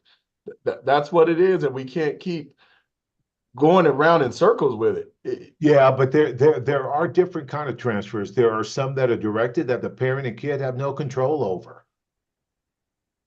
That's a lot different than that's a different scenario than what you guys are explaining now. This transfer is not dictated by the family or the kid. And But Rollins, But is that in our regs right now? no, but Rollins, that will be handled just like it is now. If there's a district directed transfer of a kid, yes, that becomes, you know, a whole new issue that the district handles at its level. And they're still gonna have to comply with our rules. exactly. But it's not necessarily, the one-time transfer. I mean, it's something the district's done, an action they've taken. So Okay, good. Long as that takes place, I'm good. And again, that's going to be, all of these cases and scenarios are just things I'm running through my head that I've dealt with over the last 8 years in terms of dealing with these types of situations here. And I think that as long as that availability is open, because there's an assumption here that, oh, the one-time transfer is going to solve all of this. Well, I don't think it's necessarily going to solve it all. And I think, to be honest with you, the way it's going, it's going to actually create more than less. And that's just my perception. And we'll see how it happens and pans out. So the way I've always viewed the one-time transfer rule is kind of like Reggie just said, you know, you transfer, now you've used it. And my thought, you know, people had been saying, well, that's going to cut down on all these hearings, right? And I said, yeah, for maybe a year, but what's going to happen then is after people have exercised the one-time transfer rule, then there's going to be dissatisfaction just at a higher level in terms of where you are in school. Now you're not a freshman, instead you're a sophomore or a junior. Even though we still get those already, but I think there will be more of those where you're moving for the second time. And then our rules go into effect. And just maybe to kind of conclude the thing, and I'm not saying we should, but if my final comment would be any one-time transfer rule that any state has is what we said here. It's a waiver of the penalty that's imposed if you're not properly otherwise at the school you normally would have to be at. Okay. That's all we're doing. That's all the authority we are having as this association over this entire state of our member schools. We're saying we're not going to impose 180 days. You're eligible, but you got to get there in a proper way, you know, with respect to the school district you're dealing with. Does everyone agree with that, or is that? Yeah, and we're not guaranteeing what level you're going to be at when you transfer. That's on you when you transfer. If you go there thinking you're going to play varsity and you don't, that's on you. That was on you and your family making that move. All we're saying is we're giving you the ability to go play at that school, whatever level that is. That's the level it is. That's on you. So now if you try to transfer again, well, now you got the 180 days and all the things that come with it. Exactly. Well, and what this actually does is that it changes the recruiting aspect from the middle schools now to the 9th and 10th grade levels. That's all that's going to change. And that's the reality of what's going to happen. I still think it's going to happen at the middle school level too, Rollins, because coaches are going to go down there and say, hey, as a freshman, come over here. I know you're zoned for this school, but come over to mine. That's going to happen, and that kid's going to probably play freshman or JVs. But what we're going to see happening is that 9th and 10th grader who started their zone school and did very well will all of a sudden transfer, use that transfer to go play varsity their junior year. And I think that's what we're going to see and that's my projection is that you're going to see more sophomores and juniors actually doing this, leaving their zone school to go play for another school while they're in high school instead of prior to. And we'll see. I mean, none of us have a crystal ball, but I think you're right, Rollins, and I also think what we're going to see is going to be kind of like a bell curve. That's what happens here. There's going to be a whole bunch of transfers, and then, you know, these kids that all wanted to go to this great football school, baseball school, basketball school, whatever it happens to be, they're going to realize, oh, there's too many kids here for me to play. Now I want to go back, or I want to go over here. And that's why I say it's just going to be, we're going to be picking up the appeals at a later stage in the career of a high school student. Yeah, I mean, you can have 7 shortstops, but only one's going to play. So that's exactly what I see, Paul. A bunch of people in the beginning, and then they're getting there and they're stuck behind 5 other guys that the coach has told, hey, you should come here and play for me. And they all come. Well, there's only so many positions. And so I think in the beginning, it might look like that, but it will definitely smooth itself out. Right. Good. That's what we have. So where do we feel this regulation stands then? We started here I am again. We started the conversation by saying, right, if we add something about the one-time transfer to this regulation is really revolving around if you transfer and it's by a legitimate residential move or a change in, a guardianship situation with your physical guardian, legal guardian, those kind of things, you can rebut your ineligibility for the transfer rule 716. If we reference the one-time transfer, we are then saying you can change guardians, you can get a temporary guardian, you can do all of this, and there's no penalty if it's your first time, right? Where as a committee do we stand on our residency and guardianship rules, and does the one-time transfer supersede those? Well, I've got a question then. Does that what we're saying is, under this NAC code, that's them proving that to the NIAA. They would have already at some point proved that to the district to get there. That's No. the thing, is like our district, and I don't know, Rollins, if you guys still have affidavits of residency, but you don't really have to, a temporary guardian, you don't have to prove anything. There's a signed document from your parents to whoever in the world you want to be with, and all they have to do is then say, yeah, I live here. So it could be aunt, uncle, So- friend. This goes back to what Paul was saying then. If you got there on the NIAA side of things, we aren't asking for proof of that, given the one-time transfer rule. If we apply this to the one-time transfer, correct. If we keep it as is and we don't reference the one-time transfer, we're saying you can still transfer using all the other ways that you can get to places, but if you're in shared housing or if you are with a temporary guardian, you still have your ineligibility of 180 days because you haven't met the residency or the guardianship requirements. Exactly. So I think we need to decide as a committee how we fall. But that's not placement in the school, that's athletic eligibility. Correct. Correct, Incorrect. correct, because The the kid schools could have still to be in take the you. school. Correct. The schools have to take you on a temporary or shared housing. So So long I as you have think- proper documents. Correct me if I'm wrong, but I think part of the point of this change in legislature is that if the kids at the school stop denying them athletic eligibility, that's what I kind of gather is what is the effort of legislature to try and stop doing. So if they got to the school, And they're I think enrolled. what they want us to stop doing is saying, yeah, but you didn't do this, this, and this, and therefore you don't get to play sports. I think if they got to the school,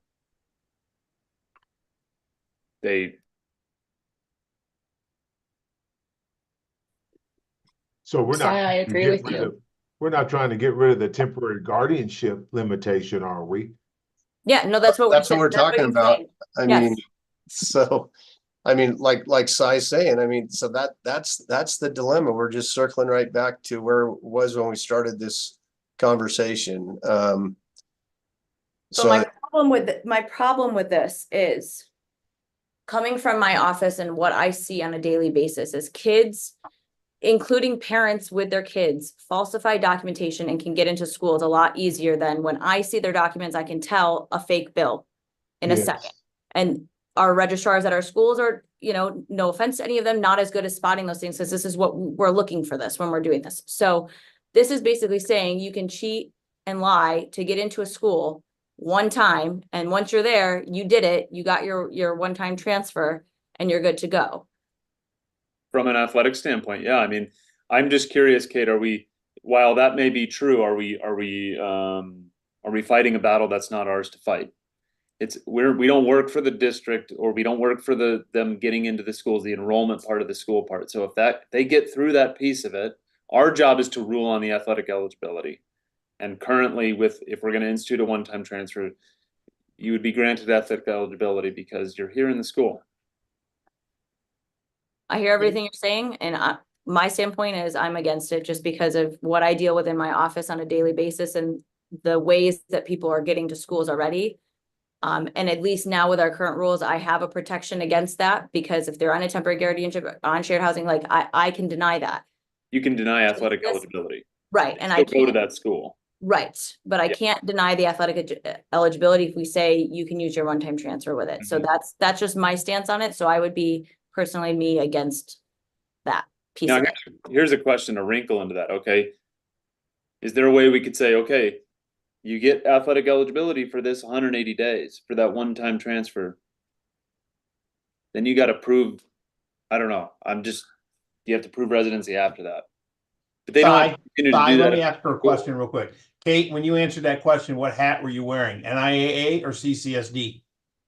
Oh, CCSD, 100%. There's Because the I'm answer. thinking about- And there's the answer to the question. If CCSD questions the legitimacy of the move, CCSD should investigate the legitimacy of the move, not the NIAA. It is not the NIAA's job to establish their residency. It's CCSD's job to verify the residency, and therefore I think you would switch your hat in that situation. Because I think the same argument, and Lori can say this too, is like she still, with our current rules, would require kids at, Faith and at Drell to prove, they're with their parent and prove their residency and all that. So, and those things right now would be, moot in this too. So it applies, to all of us. And I still think you would have the latitude to say, well, wait. I smell a fish a rat in the fish pile. You would have that ability, I think, from CCSD standpoint to investigate that, and the support would have to be there with us to say, listen, there's a Yeah, I think the temporary guardianship is really, because the shared housing, there's ways to kind of tell. A lot of times parents have their own house or they're not able to provide, document abandonment. There might be other things that are at play there. The temporary guardian's the one that scares me. I just see that as being just a free for all. That to me supersedes everything, and just you can sign off to have your kid go to any school that you have a friend or family or somebody in that zone that you want them to go to. So I really worry about the implications of that. And from an athletic eligibility standpoint, they get 1 year of that. They get one time to be able to play sports under that. If they falsify documentation and get through the district regulations and are at this school on a temporary guardianship, and they stay at that school, then the 180 days will have lapsed, and they're only getting to do that once as far as athletic eligibility is concerned. So if they try it again. Yeah, Kate, I don't think we're ever going to really know, but I would venture to guess with a free move, all of those temporary guardianships are going to diminish. They're going to lessen in number, I think. Because why would you have to? Why would you? Right. Why would you need it if you can go where you want to go? Exactly. Because there's a lot of schools that you can't get to in our district. So that's a district matter. That's not NI athletic eligibility. No, and I understand that. I see an influx because we've got these schools that currently don't have ways to get kids in, that have a lot of ways that they're trying to weasel their way in. And so that's fine. I mean, like I said, that I am wearing a CCSD hat. I'm thinking about a large district and how it's going to affect and impact our district. And my biggest concern is just seeing a huge influx in these schools that don't have programs or ways to have kids in, of temporary guardians and shared housing and ways to get kids there. I'm feeling ears perking up of coaches at these particular schools that are like, wow, now I got a way to get all these kids I want and they're eligible. That's just my mindset. I have to kind of think that way in my role. But if the committee is in support of allowing, all the different types of ways you can get to a school to just be fully eligible one time, then, I will be outvoted, and that's fine. Well, do you think that's kind of where the legislature would have headed in anyway? Like, right? Without, I mean, if we don't do it, it's probably going to be this plus, right? Yep. It is. I mean, the legislature is going to want to see as liberal of a rule as we can apply. And I think we're being very fair in doing what we're doing. I think it's a huge change from what we've done. And like Kate says, I think it's going to create some major problems for larger school districts, but controlling the loopholes that we've just opened. But the one-time transfer rule is a loophole in and of itself, right? I mean, it takes a lot of what we've done in the past and just throws it out the door. And if down the road there becomes a problem where there is inequity within the district and there's a ton of kids at one school and no kids at another school, that's also the district's job to confront and fix and do something about. I don't necessarily think it's the NIAA's fault or the institution of a one-time transfer that is at fault for that necessarily. Yeah, I think that follows up with what I was saying. I think it's going to be like a pendulum just kind of swinging, there's going to be a whole bunch of movement, and then there's going to be a realization that, oh, there's too many kids here for me to play. Now I want to go back. That's just, I think, inevitable what's going to happen.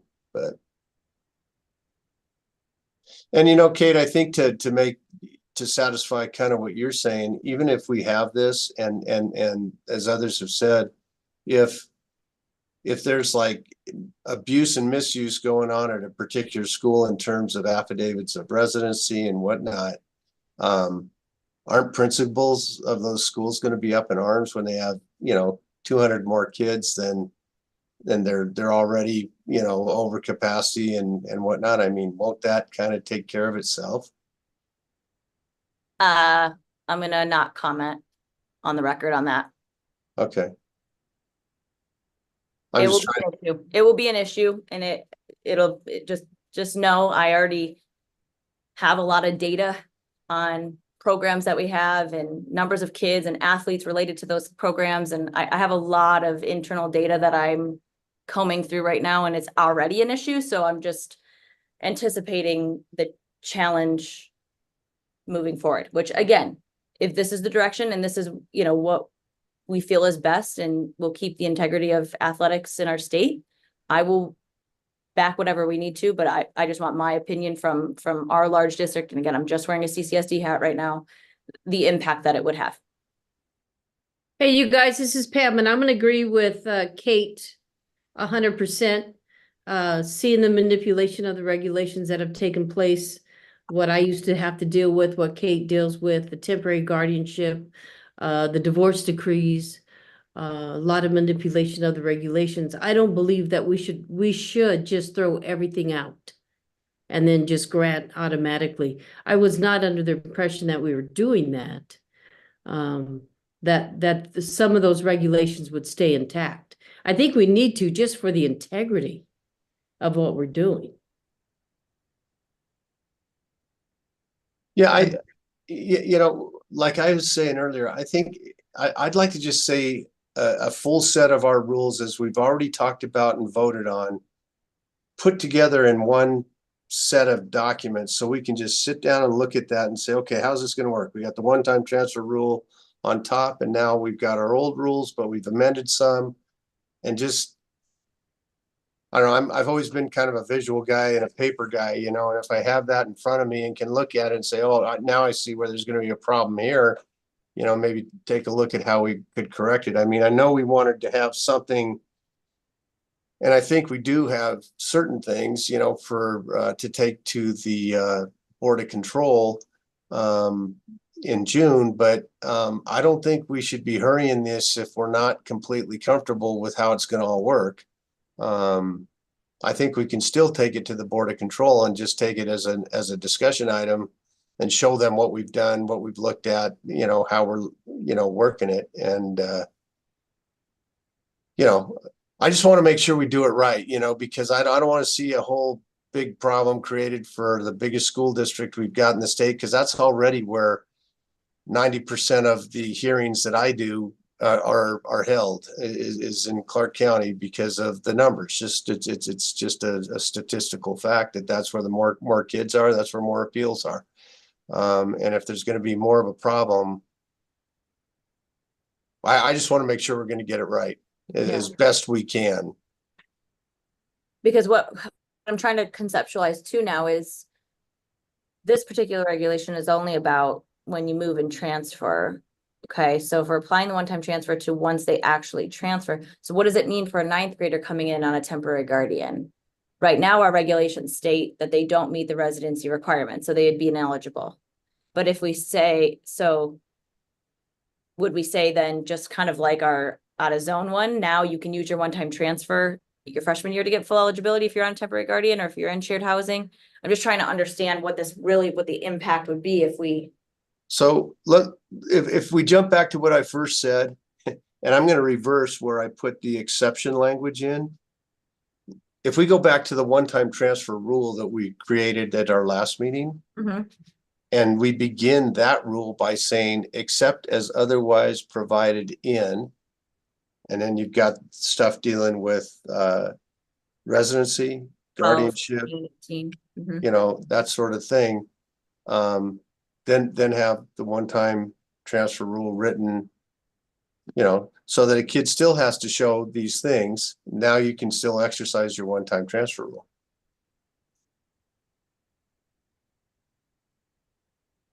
And I can't visualize it just sitting here.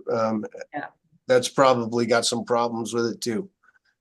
Yeah, I'll concede that, but I think so you're saying if we add that language, if we say except as otherwise provided in our regulation and guardianship rules, meaning you still have to meet those. Yeah. Right? Then- So if yeah. we don't add that, then technically they could use this one-time transfer for any ineligibility. right, to circumvent all the other rules that we have. However, we do have, but maybe granted a waiver of ineligibility pursuant to 716. And 716 is only talking about enrolling for the first time in a school. I guess that technically could be everybody because you are enrolling for the first time in 9th grade. Okay. Okay.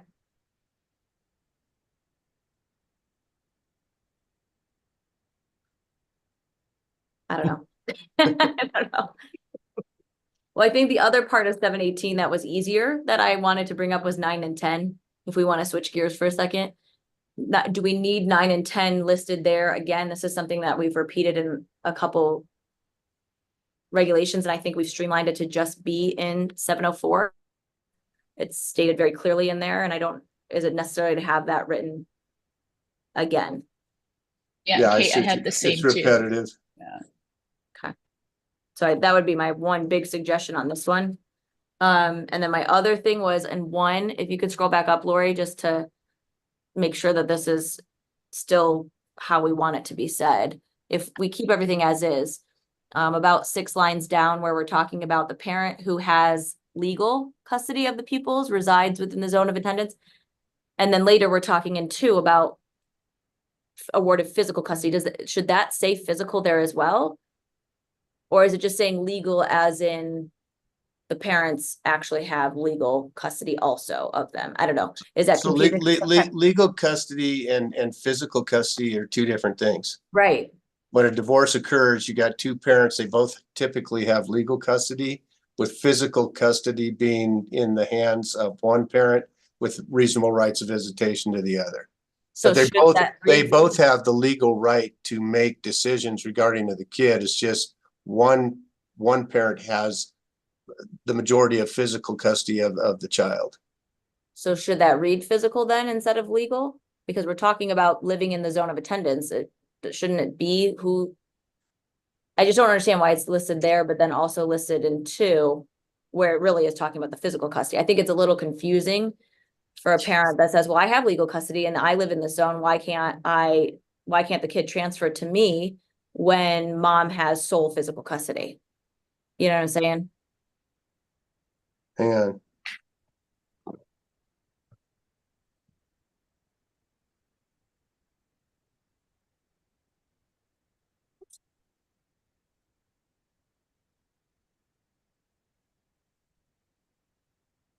Yeah, I think you're right. Legal in 1 should be physical. Yeah. I just think that opens a door there for somebody to say, well, I am the legal custodial parent, but mom has sole physical, but I'm still the legal custodial parent. I don't know. That was just my only other edit for that outside of what we talked about earlier.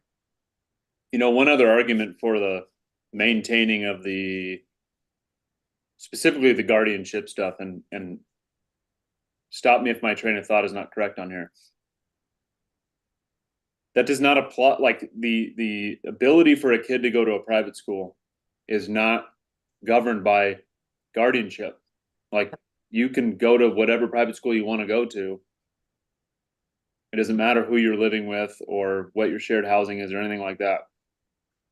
If we bypass those things, because the one thing we have to hold over those kids currently from an NIA standpoint is athletic eligibility.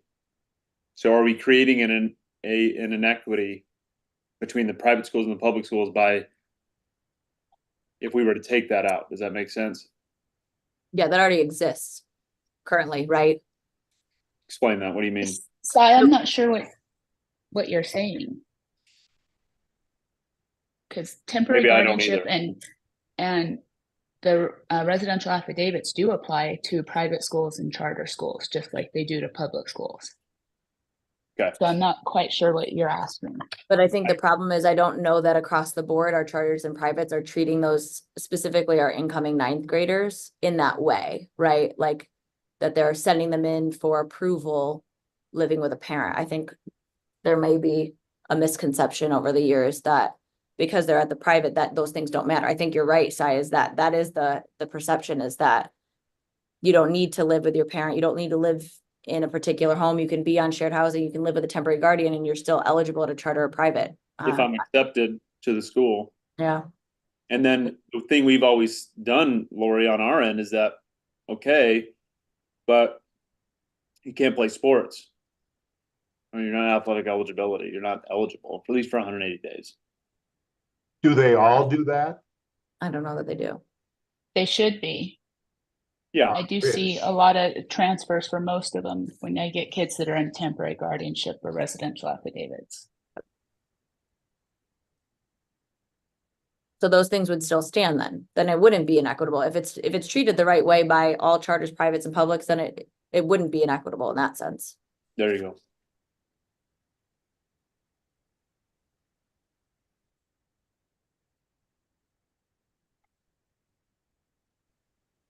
So Paul, you really, and Donnie, I guess, because you guys have had the conversations.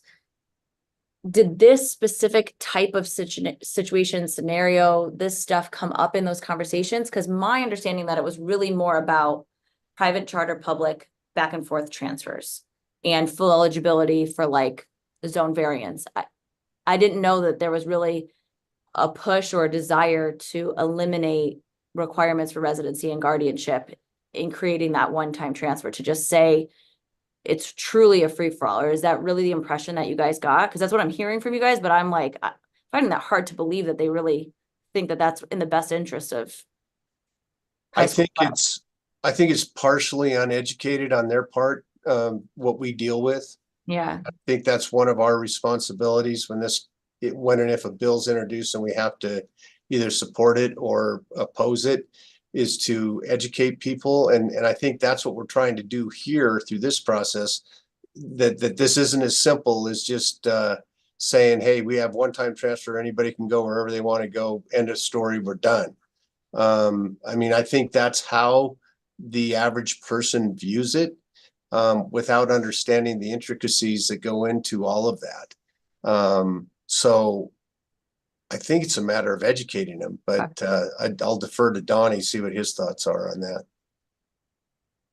No, Paul, thank you. Kay, that's a great question. And just echo exactly what you just said, Paul. Be real careful, depending on who's listening or, to this conversation, to what I think the directive has come from a few people to me was NIA, you figured out, let a kid go wherever he or she wants. But I also believe, and I don't want to muddy the waters, I'm so sorry. I also think it was on day one, let a student start wherever he or she wants, no matter what. But we have to educate that that's not possible in our districts because seats don't avail, right? So that's how we've gotten past that, right? The whole definition we tried to define from day one was a first entry rule is different than a one-time transfer rule. But now the way we've worked is a one-time transfer rule also encompasses a first entry rule, right? When we're talking about variances and things like that. So anyway, to Kate, to answer your question, the people who have directed that they're not educated in the process to what we're going through. It was very simple. Let a student go where he or she wants without any questions. Yeah. And NIA, you figure out how to do that. Yeah. Because now I feel almost the reverse side, that there's an inequity in our public schools now. If we do open this up, then you can just sign temporary guardianships to go to whatever public school that you want, but there's no way to get into a charter or private outside of their enrollment like numbers, right? Because you guys have seats, but you can't just, because us public schools have to take a student that comes to you with a temporary guardian. I live in your zone, here's my guardian, they live in your zone, right? So now I almost feel the reverse, that if we do open this up, our charters and our privates are not gonna see the quote unquote benefit of that, because they can't just take in an infinite number of temporary guardians. Good point. I mean, there's always an inherent inequity with the private school thing because they got to pay. They got to pay and they have to stay there. Yeah, and we only, and like you said, Kate, we only have a limited number of seats. So there could be a 6'4", 225-pound pitcher right across the street from me, and he can't get in because Yeah. I just don't have a seat. And so Right, you can't. it you can't doesn't sign up matter for a guardianship or without- not, you're not coming. Yep. So I'm just gonna give my last thought on this, and I don't know if we want to change anything more, but I think adding something about the one-time transfer related to a residency guardianship regulation like 718 would personally, for our district, do a disservice to our schools. I don't know that it's in the best interest of high school athletics for the integrity of it. And that's my final thought on that part. I don't want anything with temporary guardianship written anywhere in the document. Other than it's not official for athletic eligibility.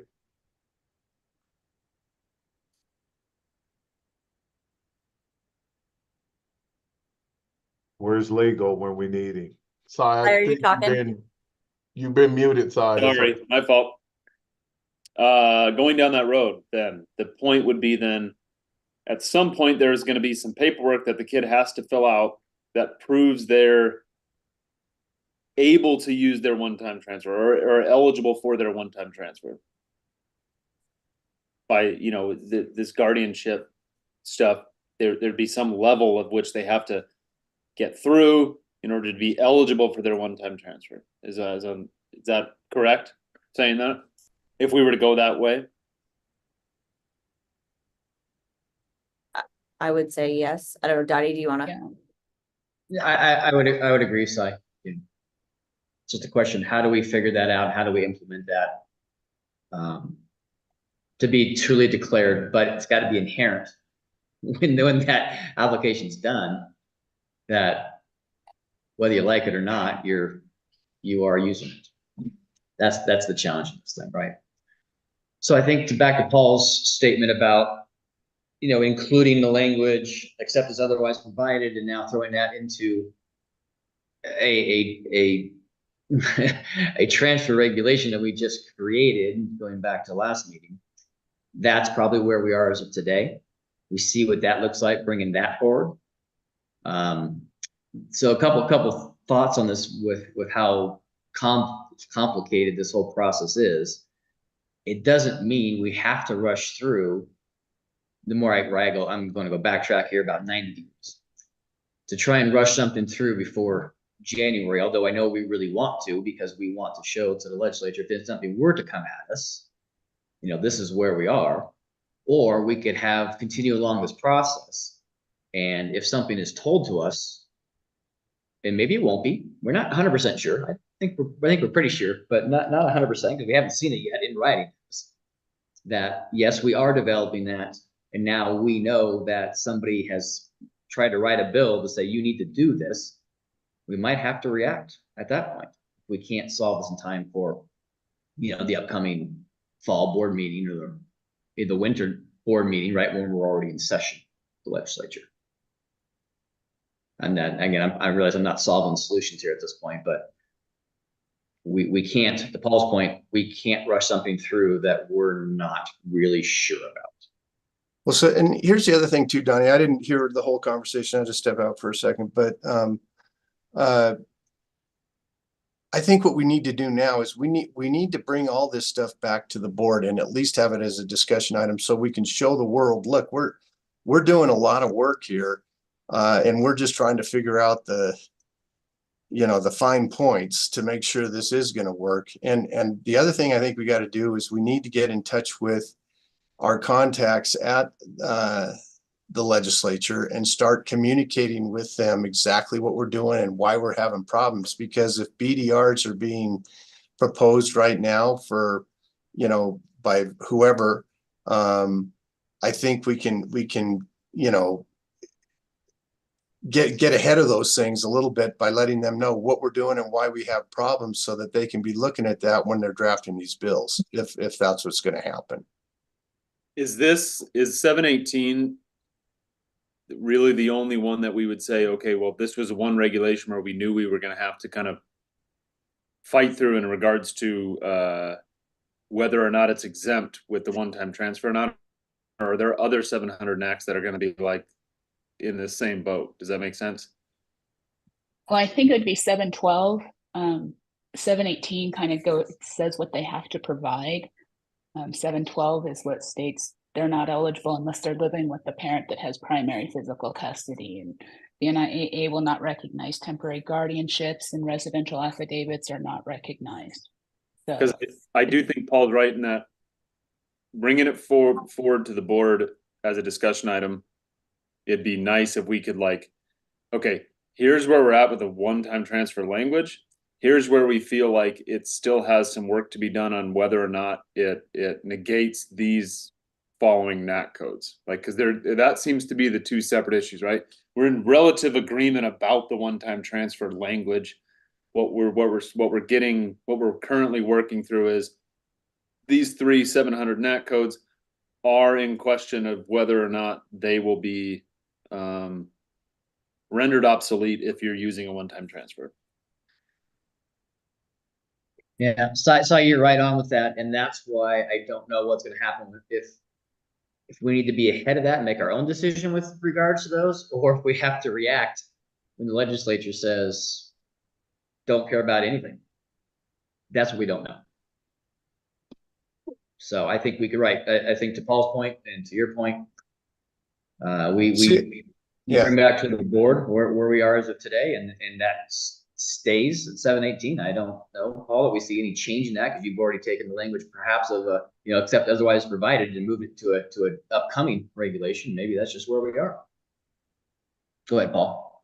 Yeah, well, all I want to say is I think we need to get this out there, and so the board knows what's going on, but more importantly, to let those people that we're going to be dealing with at the legislature know what we're doing and why there's problems. I think if we can educate them on what the problems are, and why they're beyond what the NIAA can do, then that'll help in terms of how any bill might be written, because they can write a bill any way they might want, but we're still stuck with the same problems we have.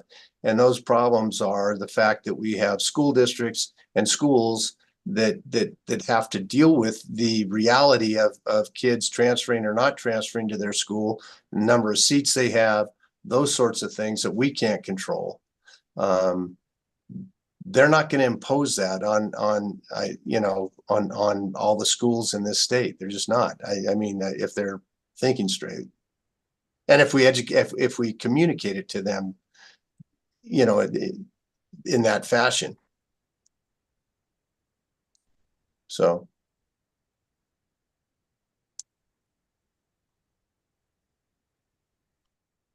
Okay.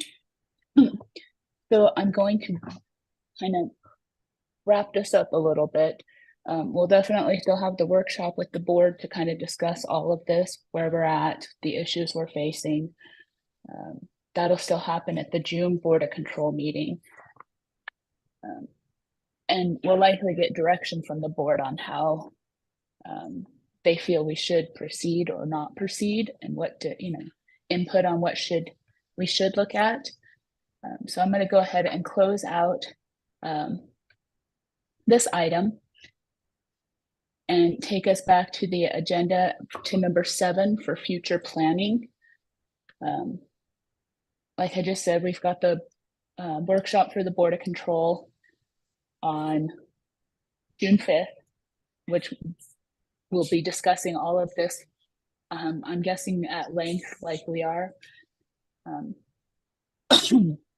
And we will work on contacting our legislative contacts and start talking to them about what we're facing and seeing with all of this. Is there anything else that people would like to add? I know we talked about it at our last meeting. Did you want to just add something about the data for 710, the age requirement? I know we were going to talk about it in the fall. That would be the only other thing that's kind of lingering that we wanted to bring back, I think. Okay. Yeah, and I have contacted Activate, and they are going to have data for the last 3 years to me by June 1st.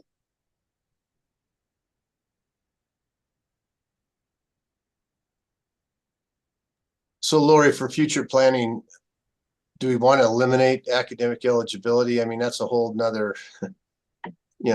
huge discussion, and just concentrate on just wrapping up the eligibility, the transfer issues. Yeah, I think it'll be a while before we see academic eligibility. I'm working on compiling the data, still working on 2 schools completing the survey. But that should be, the survey results will be going to the Board of Control to kind of get direction and see if and how they would like to proceed.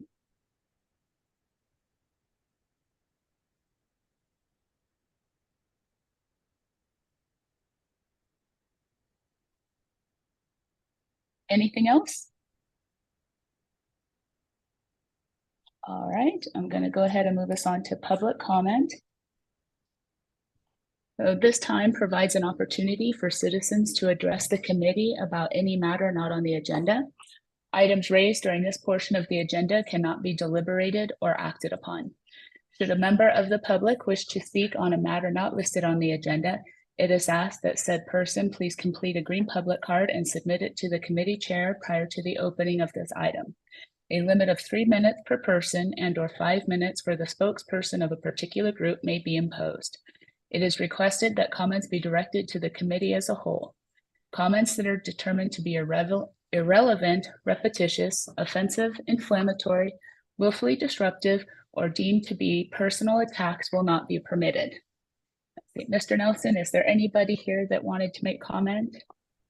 Thank you, Ms. Slotz. Nope, nobody in person to make comments, and also just confirm there's no other submitted comments at this time. Thank you.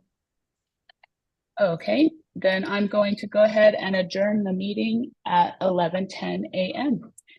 Thank you, everybody. Thank Greatly you. appreciate you all You. being here.